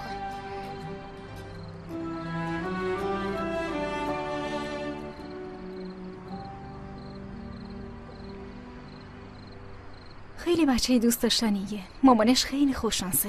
بله همینطوره، بزرگتر از سنشه. مطمئنم بیشتر از اینم سرش میشه. به من رفته، منم وقتی کوچیک بودم همینجوری بودم. سخت آدم باور کنه شما یه وقتی بچه بودین. مامانم هم همینو میگه یادم رفته وقتی بچه بودم چه جوری بودم. من بچه بودم از درخت‌ها اصلا نمی اومدم پایین. همیشه زانوام پر زخم بود. غذا درست کردن رو چجوری یاد گرفتی؟ مامانم. دستپخت مامانم حرف نداره. حتی نگاه کردنش لذت بخش بود. همیشه تو آشپزخونه کنارش وای میستادم. با هم خمیر درست میکردیم. بعد نوبت من شد که عاشقش شدم. ولی انتخاب حرفه‌ای عاقلانه تره. اتفاقا اینطور نیست. وقتی آدم کاریو که دوست داره میکنه دیگه از حالت کار به لذت تبدیل میشه. یعنی واسه من که اینطوریه. تازه پولم که در میارم. دیگه چی میخوام؟ به نظر من نباید کار رو با علایق قاطی کرد. حالا میای دنبال بازی کنی؟ عزیزم من خیلی دیرم شده. آشپزخونه رو جمع میکنم بعدشم میرم. شب بخیر. تارخ یه کم دیگه میاد. میتونه بلوتو که میرسونه شما هم برسونه. خیلی ممنون، نیازی نیست. میبینمت بلوت. خدافظ نازلی.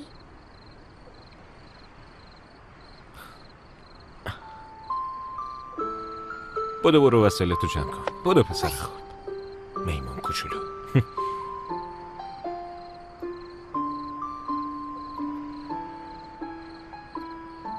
تعریف کن ببینم این همه وقت چیکار کردی؟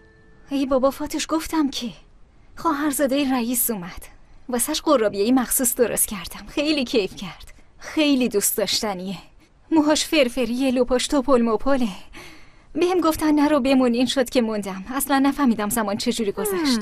حرفو عوض نکن نازلی جون، نگو که این همه ساعت قرابیه درست کردین. دیگه چیکار کردین؟ فیلم دیدیم. فیلم؟ کارتون دیدیم فاتوش.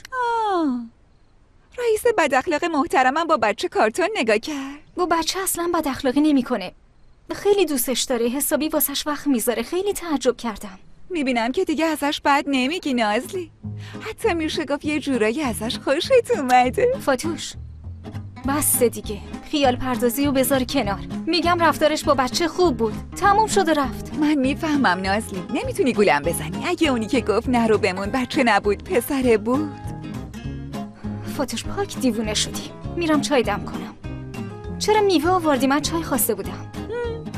بودو فرار کن.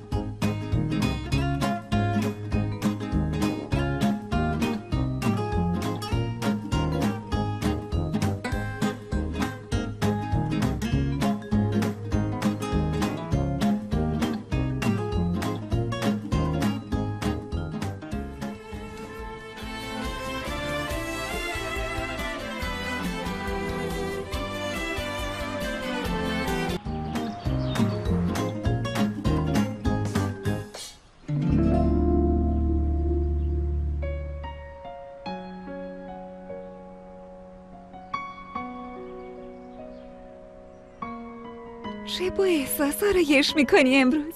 میبینم که خوشحالی. خدا میدونه دیشب چه اتفاقایی افتاده. اوه آسمان جان، چه اتفاقایی که نیفتاد. میخوای واسه تعریف کنم؟ واسه شام موندم و غذا درست کردم. شب خیلی خاصی بود، چون وقتی دیگه همچین کاری نمیکنم. اینا رو ول کن، حقیقتا رو بهمون بگو. وای فاتوش ساکتش کن، مگر خفش میکنم. آسمان جون، ترم تابستونی منتظرت عزیز دلم. فاتوش جون، اگه یه روز تیکه نندازی آروم باشی نمیتونی زندگی کنی. نه دلت آروم نمیگیره، درسته؟ دانشگاه به کنار شما بودن ترجیح میدم، بیشتر خوش میگذره. ما هم دوست داریم آسو.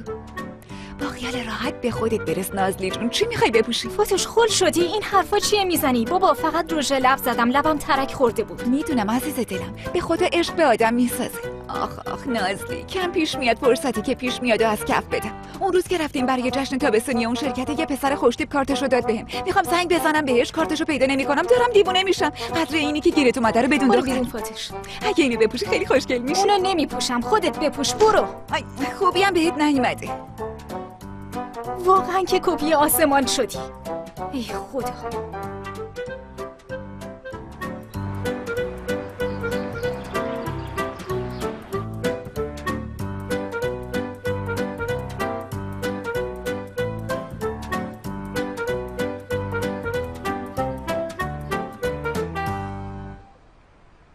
جل الخالق، گفته بودم خوراکیای بیاتو نذاریم جلوی دست. بیات خودتی. دستم درد نکنه.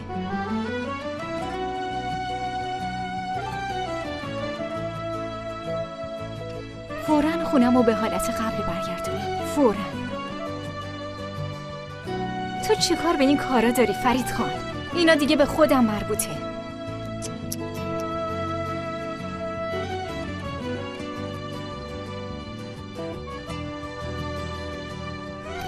حالا شد این قبلش.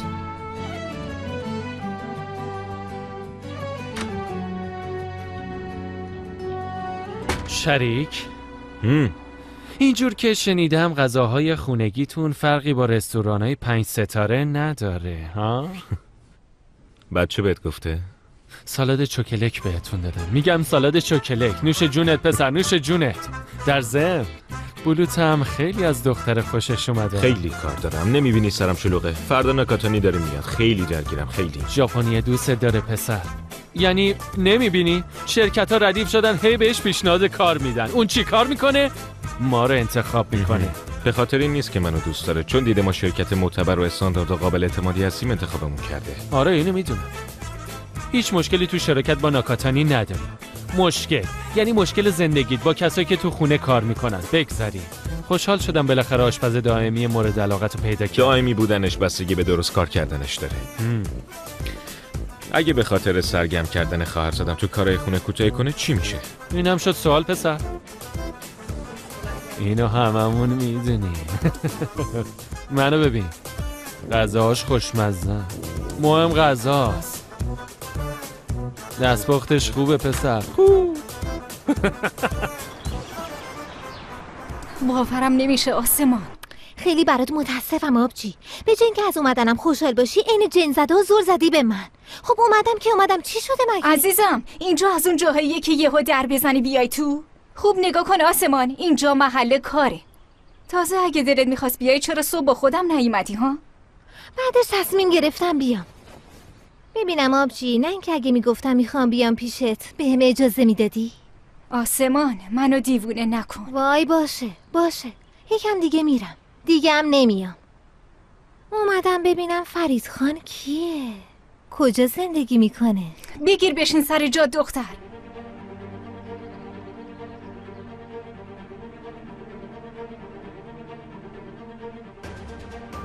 وای آقا فریدمون تو کار کلکسیون صفحه. آسمان به اونا دست نزن یا دست نزن. نه ترس، صفای فرید خانتون رو نمیخورم.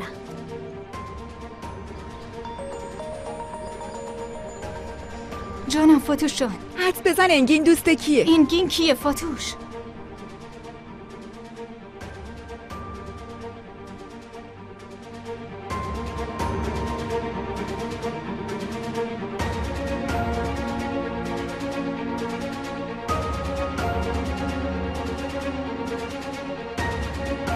انگار اتاق خواب فرید خان اینجاست.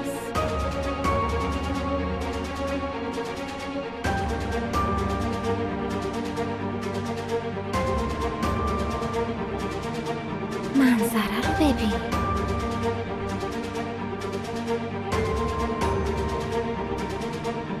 وای فاتوش حوصله چرت و پرتاتو ندارم. نازلی اگه نگم میمیرم. 2 دقیقه گوش کن دیگه.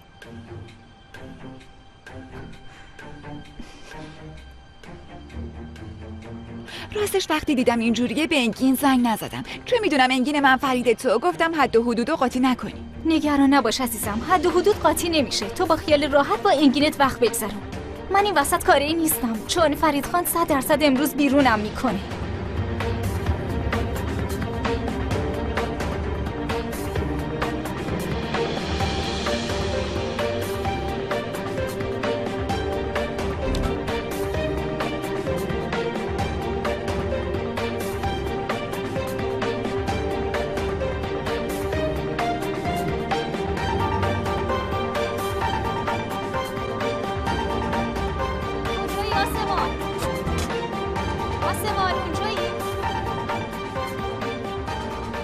امروز آسمان اومده، معلومم نیست کجا رفته. چه میدونم فاتوش. بعدم به زنگ میزنم، بذار ببینم داره چه غلطی میکنه. تو اینجا چی کار میکنی ها؟ اومدم دستشویی رفتنم ممنوعه. عزیزم باید به من بگی کجا میری، اینجا قانون داره. دردسر درست نکن. دستشویی پایینو پیدا نکردم، گفتم بیام بالا. خوب فوزیلیت گل کرده بود خواهر جون، وگرنه پیداش میکردی. حالا مگه چی شده نازلی؟ راتو برو. آبجی من امشب یکم دیر میام. نجل دوستمو که میشناسی امروز تولدشه، دعوتم کرده اسب طلایی. کلیدم دارم، نگران نباش. آسمان این هیجاناتت آخر منو میکشه. خواهر جونم قربونت برم الهی، یکی دونه منی. دیوونه. میشه یکم بهم پول قرض بدی، یه هدیه کوچول برای نجلا بخرم لطفاً؟ حالا معلوم شد چرا اومدی آسمان. آخ آسمان آخ. قربون آبجیم برم من. بهت قول میدم یه جوری برات پیداش کنم. چه جوریشو نمیدونم ولی پیداش میکنم. خوشحال میشم. آقایون من امشب میرم بار اسب طلایی. کسی پایه هست یا نه؟ یه لحظه صبر کن ببینم اسب طلایی دیگه کجاست. ببینم آقایون هر روز یه جای جدید باز میشه یا من اینطوری فکر میکنم؟ یه جایی نه چندان مناسب که بعضی زنا میرن مردای پولدارا به دست بیارن. تو چرا میری اونجا؟ خب منم جز مردای پولدارم دیگه فرید. میرم که زنا منو به دست بیارن. خیال پسر. شوخی کردم بابا. 2 تا سرمایه‌گذار از آنکارا میان گفتن اونجا قرار بذار. سرمایه گذاری که اونجا قرار بذاره به درد نمیخوره. وقت تو بیخود من بیشتر کنجکاوم بارو ببینم فرید. نوشیدنیمو میخورم و سری فلنگو میبندم داداش. اینجوری نگاه نکن فاتوش. کارای آسمان خیلی اعصابمو خورد میکنه. امشبم دارن با نجلا اینا میرن بار، میدونستی؟ آره. ببینم آخه از کجا پول میاره این همه میره بار نازلی؟ اونم بار اسب طلایی. از من پول گرفت. پولی که از تو گرفت برای اسب طلایی کافیه. پاشو. بلند شو. پاشم که چی؟ این دختر خیلی مشکوک شده. باید بریم ببینیم با کیا رابطه داره، چی کار میکنه، کجا میره. یعنی میگی تعقیبش کنی؟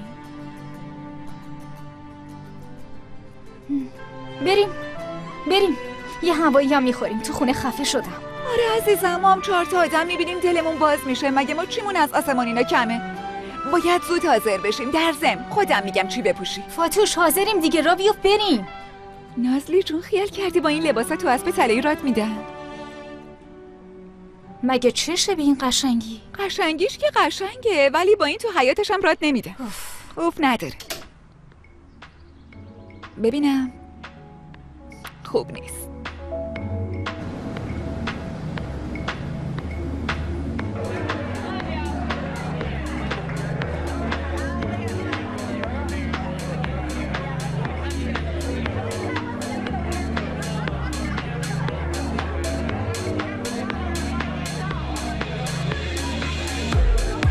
وای آسمان سبب خیر شد ما هم بیایم اینجا رو ببینیم. این چه لباسیه بهم دادی؟ نمیتونم توش دولا بشم. خب دولا نشو عزیز دلم. لباس به این خوشگلی بهت دادم بپوشی، نازم میکنی. میبینی؟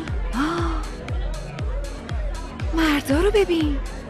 الان میرم میکشمش. نازلی نرو. لباسشو ببین آخه چی پوشیده. شرم و حیا نداره، خجالت هم نمیکشه. آخ آسمان آخ.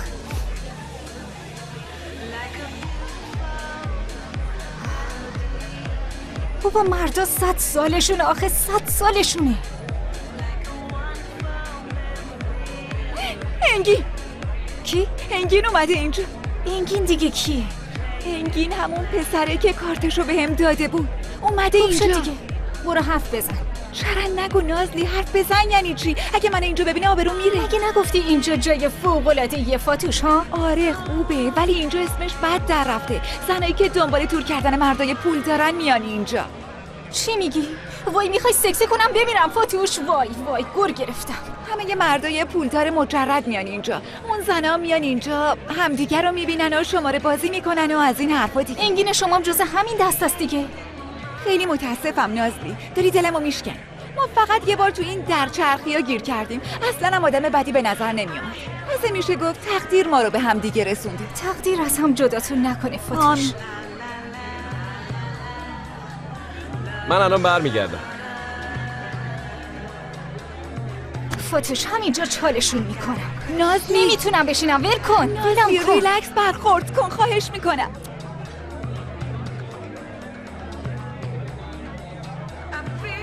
معذرت میخوام عزیزم. آسمان آسمان آسمان. تو هم اینجایی عزیزم؟ مشتاق دیدار. خیلی خوشحال شدم چه جفتم نشستیم. آفرین به شما، دوتایی کنار هم وایسادین. معلومه که دوستای خیلی خوب و صمیمی با هم دیگه هستین. حالا اگه اشکال نداره لطفاً یکم جا باز کنی منم بشینم. البته اگه اشکالی نداشته باشه، چون میخوام یکم با آسمان جونم صحبت کنم. خوشحال میشم باهاش صحبت کنم چون خیلی وقت ندیدمش. زیاد من و نجلا امروز یعنی گاهی اوقات میایم اینجا. نجلا جون جفتتون رو میکشم. راستی ما با هم آشنا نشدیم. من خواهر آسمانم، شما هم بابای نجلا این دیگه نه؟ خواهرم خیلی شوخه، خیلی حرفای بامزه میزنه. آره اینقدر شوخم که میتونم آسمان رو درجا بکشم. خیلی خندیدیم و خوش گذروندیم آبجی. نیازی به شوخی نیست دیگه. همه عاشق شوخیای منن، از بس که من بامزه و طنز پردازم دیگه. خب تا این دوتا رو نکشم. پاشو آسمان، پاشو آبجی جون، تو راه خدمتت میرسم. دست تو. پاشو. حالم خوب نیست. خداحافظ. رایتو بگیر، بودو زود باش. یه جون دیگه زود باش. خیلی خوشحال شدم. توف با آدمای سیم بالا. خجالتم خوب چیزیه بالا. را بیافت دیگه بریم خونه. میدونم چی کارت کنم. برو به سلامت.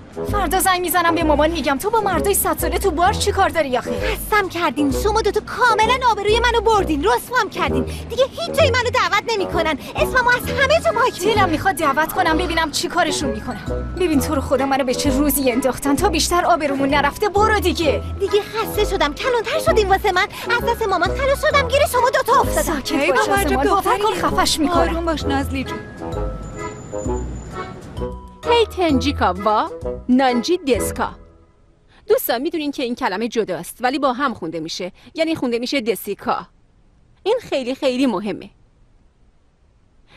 تا یادم نرفته بهتون بگم که جشن انجمن دوستی ترکیه و ژاپن امشب حتما برین باشه و این فرصت استثنایی رو از دست ندین. خب نازلی باشه. نازلی استاد من نمیتونم بیام چون روزا همش کار میکنم. اینه که شبا میتونم تکلیفامو انجام بدم. ولی نازلی جون برقراری ارتباط از تکلیف خیلی مهمتره. به نظر من بهتره حتما بری. راست میگین. معذرت میخوام استاد، قول میدم بیام. عالیه. خب بچه ها ادامه میدیم.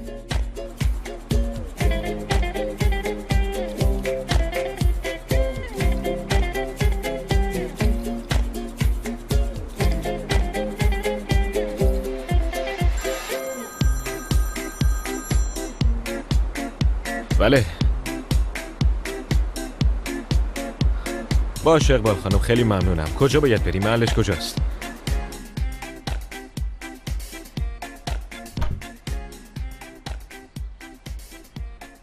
وای چرا؟ یه ذرم احترام خوب چیزیه بالا. نمیفهمم ناشکری تا این حد. این همه واسه این قرابی ها تلاش کردم. نازمی خانم. آقا فرید خونه چی کار میکنین؟ اینجا خونه من؟ بله ولی من خبر نداشتم که خونه این. برای موندن تو خونه خودم مجبور نیستم به کسی خبر بدم. بله نیستین. اینا رو انداختین تو سطل آشغال. مامانم میگه نعمت رو دور نریزین. اگه نمیخورینش خب بگین بریزمش توی حیاط پرنده ها بخورن. هر کاری میکنین بکنید ولی نه تو حیاط من. مگه پرنده میاد تو حیاط خونه تو؟ در ضمن امروز تو خونه کار میکنم. عصر میرم تو خونه غذا نمیخورم، برای همینم نیازی نیست غذا درست کنی. باشه پس خونه رو تمیز. وقتی تو خونه کار میکنم خوشم نمیاد کسی حرکت کنه. هر کاری داریم میتونین فردا انجام بدیم. امروز مرخصی میتونیم بریم. خیلی ممنون، تشکر میکنم. حداقل از قبل خبر میدادی که این همه راهو نیام اینجا.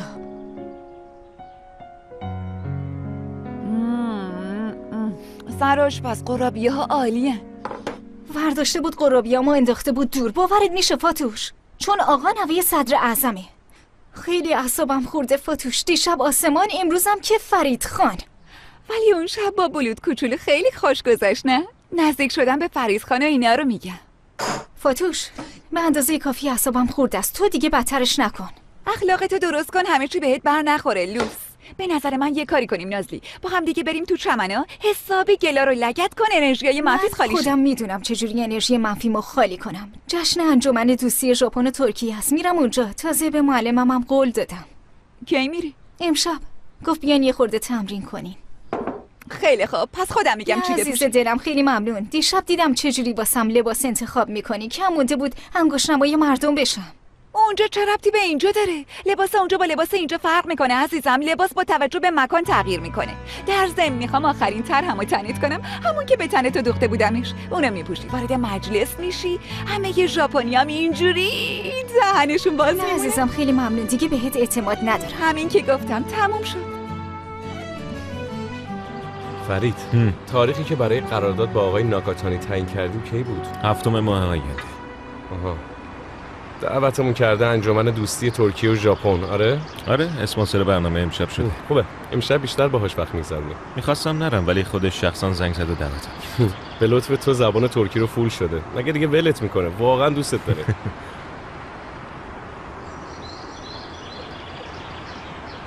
دیشب چطور بود؟ اونا اوکی بودن، پولم دارن. میخوان سرمایه گذاری کنن ولی جا افتضاح بود. همونطور که گفتی هرچی آدم پولدار و زنای شکارچی بود همشون اونجا بودن. اصلا نباید پاتو اونجا بذاری. خدا رو شکر دوستی دارم که بهم بگه کجا مناسب رفتن نیست. درم از امشب از اونجاست که خیلی خوش میگذره. زودتر بپر حاضر شو. باشه.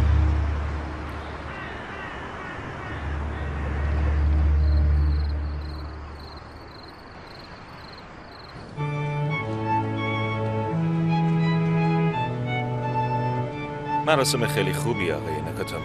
از لطفتون خیلی ممنونم. شرکت ما این مراسم رو ترتیب داده.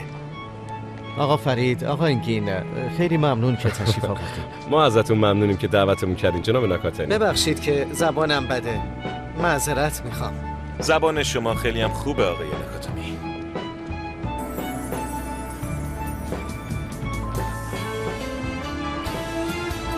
خوش اومدین خانم. چیزی میل دارین؟ کدومش بدون الکلی؟ آب میوه الکل ندارم. خیلی ممنون. خواهش میکنم.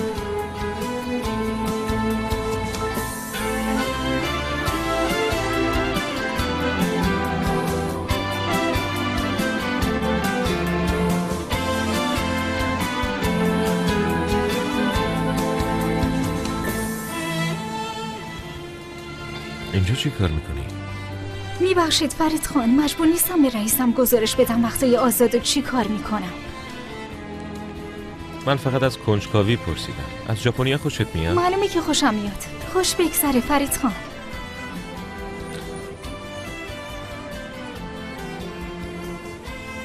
مگه سند همه جا به نام توی آخه؟ عجب آدمیه ها.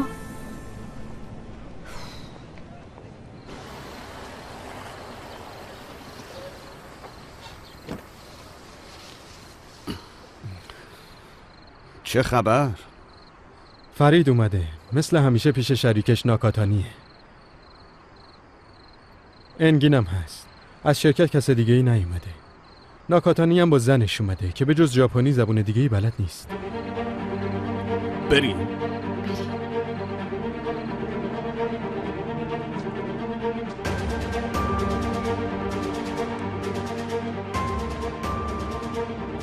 آقای ناکاتانی، کانیچیوا.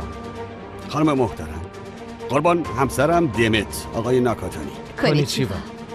کانیچیوا. آقای ناکاتانی، اگه این مراسم نبود افتخار دیدنتون نصیبمون نمیشد. هر وقت تشریف میارین استانبول شریکتون فرید خان ازتون پذیرایی میکنن. پس ما چی قربان؟ هر چی میخوای بگی و زود بگو کن.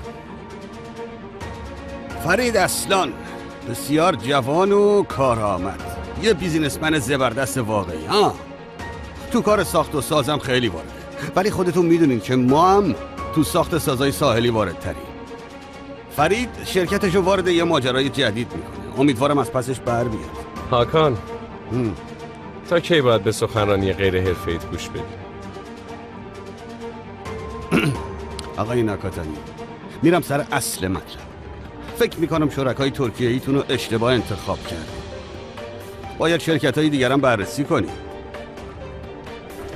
フェリックさんとは長年築き上げてきた関係があります。申し訳ありませんが、今のお話だけでその関係が崩れることはありません。今日はお越しいただいて本当にありがとうございました。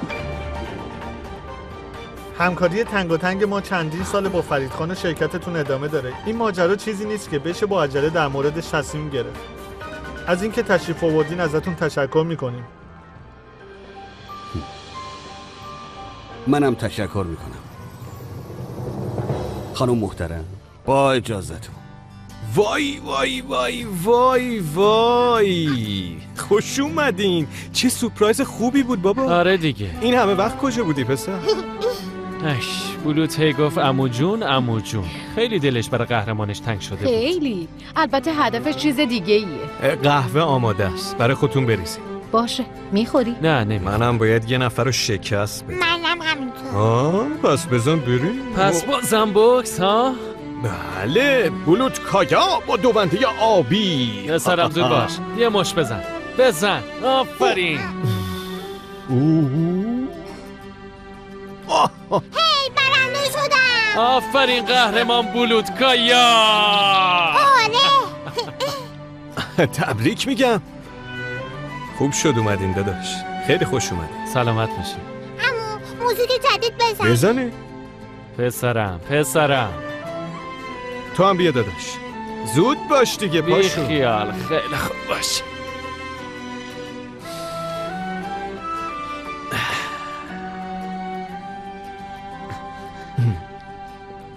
خب چی بزنی؟ همون که اون دفعه زدی. باشه. 1 2 3 4.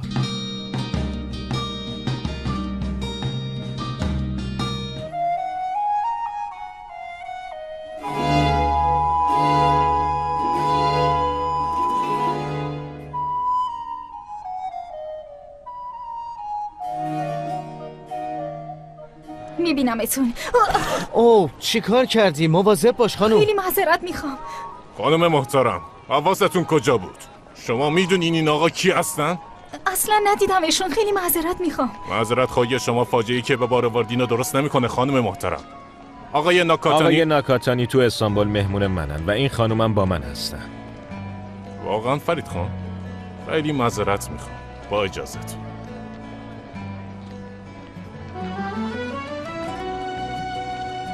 خیلی ممنون. خیلی شرمنده شدم. هرچی بگم بازم بیفایده است. واقعا ازتون نیازی نیست که چیزی بگی. خواهش میکنم تا آخر مهمونی آبروریزی دیگه ای نکن. میتونم بگم که راننده برسونتت خونه. نیازی نیست. خودم اومدم، خودمم میتونم برگردم. باشه خودت میتونی. اگه میشه بیشتر نخواد باشه. ولی من خوش اصلا بگذره نازمیه. نازمیه خودتی. خانم بفرمایید. اینا الکل ندارن. کدومش الکل داره؟ این و این. وایسا. ممنون. دستتون درد نکنه. میگم فرید این دختره که باش حرف میزنی کیه؟ نازمیه خانم، آشپز جدیدم. آشپز جدیدت؟ چی شده انگین؟ چیز مهمی نیست. انگین چی شده؟ میدونی فرید اون جایی که دیشب رفته بودم، همون جایی که زنا میان مردای پولدار رو تور میکنن، اونجا بود.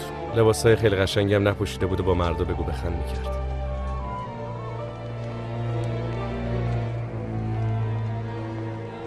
مواظب خودتون باشه. میبینمتون. 申し訳ございません。本当に申し訳ございません。大丈夫ですよ。ありがとうございます。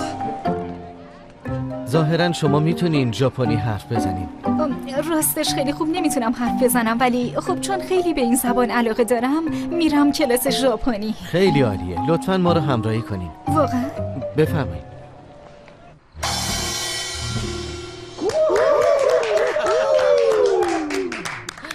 گروه فوق‌العاده‌ای هستین. حرف ندارین. فقط خواننده‌تون کمه. عالیه کجاست؟ همه چی تموم شد. بازم پسر. لطفاً دخالت نکن. کاش توی فریدم اومده بود. همه با هم گروه مردونه راگو درست میکردیم. زنگ بزنی؟ راستی یا فرید کجاست؟ پسرم دایی داره به مهمونای ژاپنیش میرسه، برای همین نمیتونه بیاد.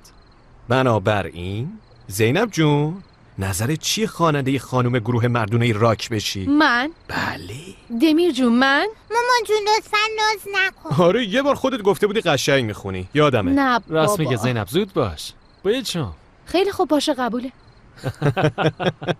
چی بود؟ باشه یادم اومد. 1 2 3 4. の中にウサギがいます。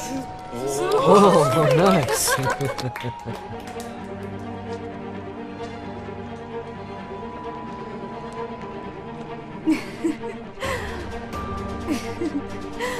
آفرین به من.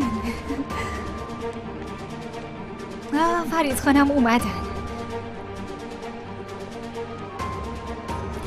داشتم به خانم آقای ناکاتانی میگفتم که خیلی از داستانه ژاپنی خوندم و بلدم.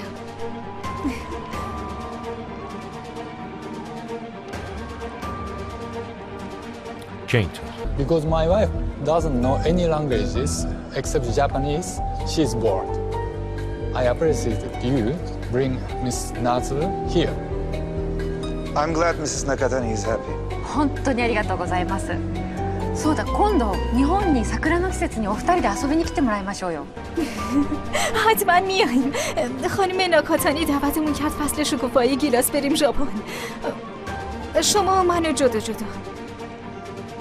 ما واقعا خیلی خوشحالیم که با یه خانم جوان آشنا شدیم که مسلط به زبان ژاپنیه. 本当にあなたは綺麗だし、いつご結婚なさるの？ چی میگن؟ میگن من خیلی دختر عاقلی هستم. دیگه؟ هیچی، همین. خانومم میپرسه کی میخواین حلقه دست این خانم زیبا بکنین؟ منظورش حلقه نامزدیه.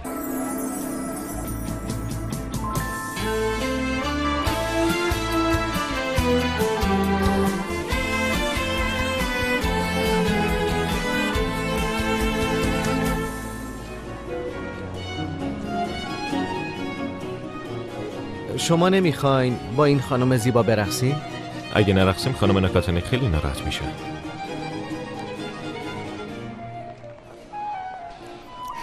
ما هم که اصلا دلمون نمیخواد خانم ناکاتانی رو ناراحت کنیم.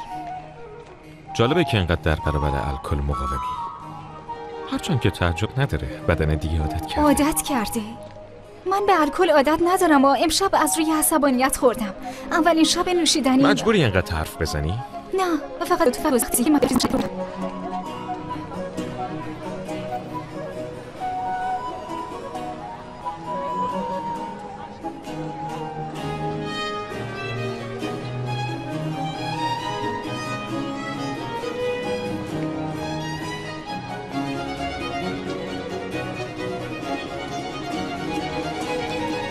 دمت عشقم، این دختره که با فرید میرقصه به نظرت کیه؟ دوست دخترشه؟ من نمیشناسمش.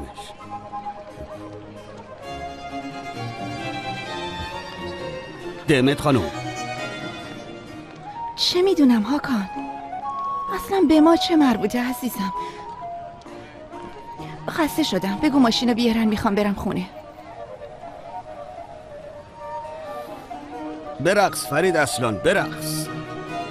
نوبت رقص با منم میرسه. مهمت خان با اجازه. خواهش میکنم.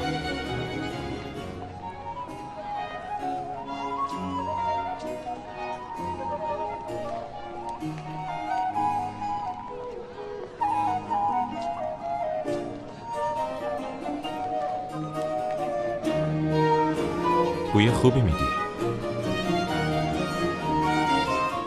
یاسمینه.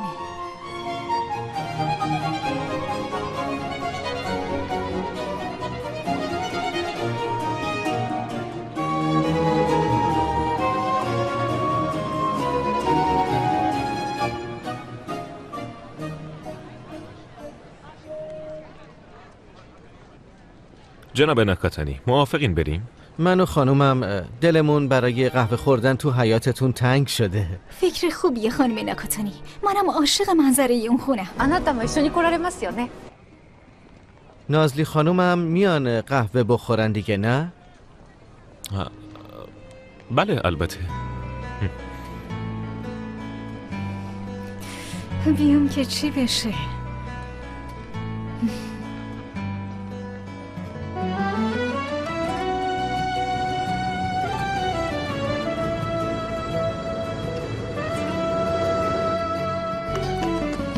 یه روز نبودم و همه چی کج و کوله شده. آخه نگاه کنی. فرید خانو میگم مریض روانیه، میخواد همه چی سر جاش باشه. هیچ چی نگیم، فکر کنم داره میاد. خانم ناکاتانی، خیلی ممنون که تشریف آوردین. موافقین قبل از قهوه همه با هم ساکی بخوریم؟ بله البته. لیوانشو داری؟ مگه میشه نداشته باشم؟ میخوای کمک کنی؟ مواظب باش. چقدر اینا خوشگلن. چرا؟ پس من تو حالا ندیده بودمشون. آها، چون همیشه سرم تو کار خودم. آره. کامپای. کامپای.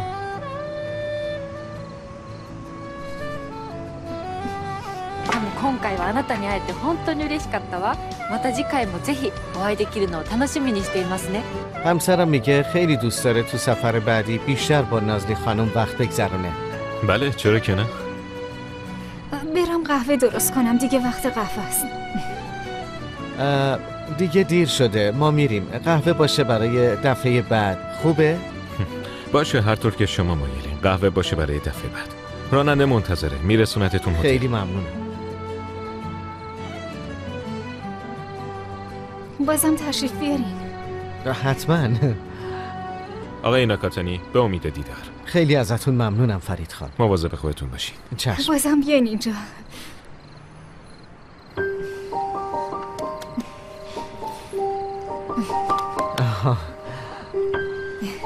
ژاپن هم میایم انشالله. خوشحال میشیم. شب بخیر.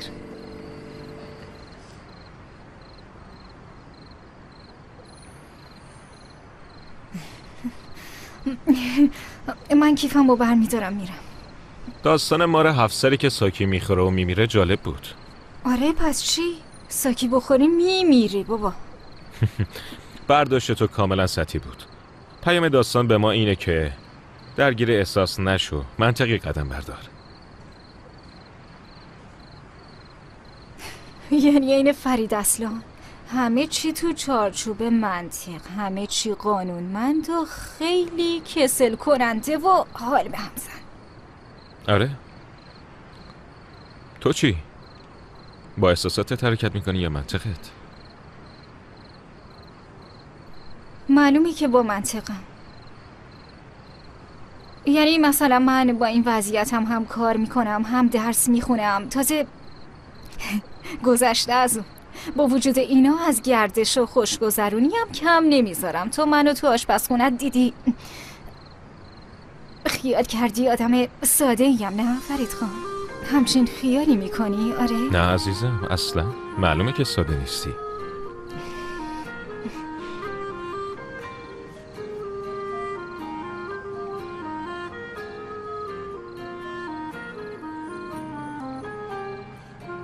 ماه امشب خیلی قشنگه.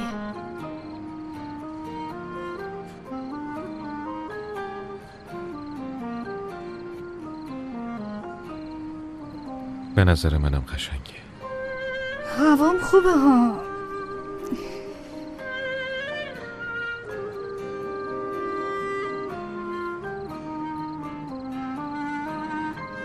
بوی یاسمین میاد.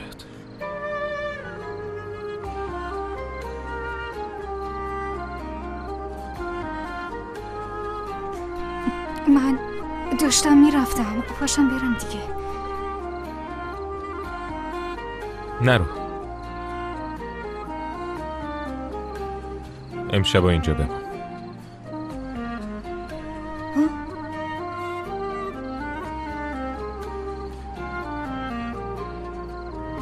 چرا انقدر تعجب کردی؟ یه مدت داری تلاش میکنی بالاخره موفق شدی. امشب میتونی اینجا بمونی. ببخشید.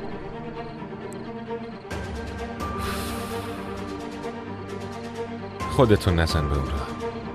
به عنوان آشپز وارد اینجا شدی، بعد هر جا رفتم جلوم سبز شدی، بالاخره شب اومدی خونه. خیلی خوب باشه، به مراد دلت رسیدی. میتونیم بریم تو.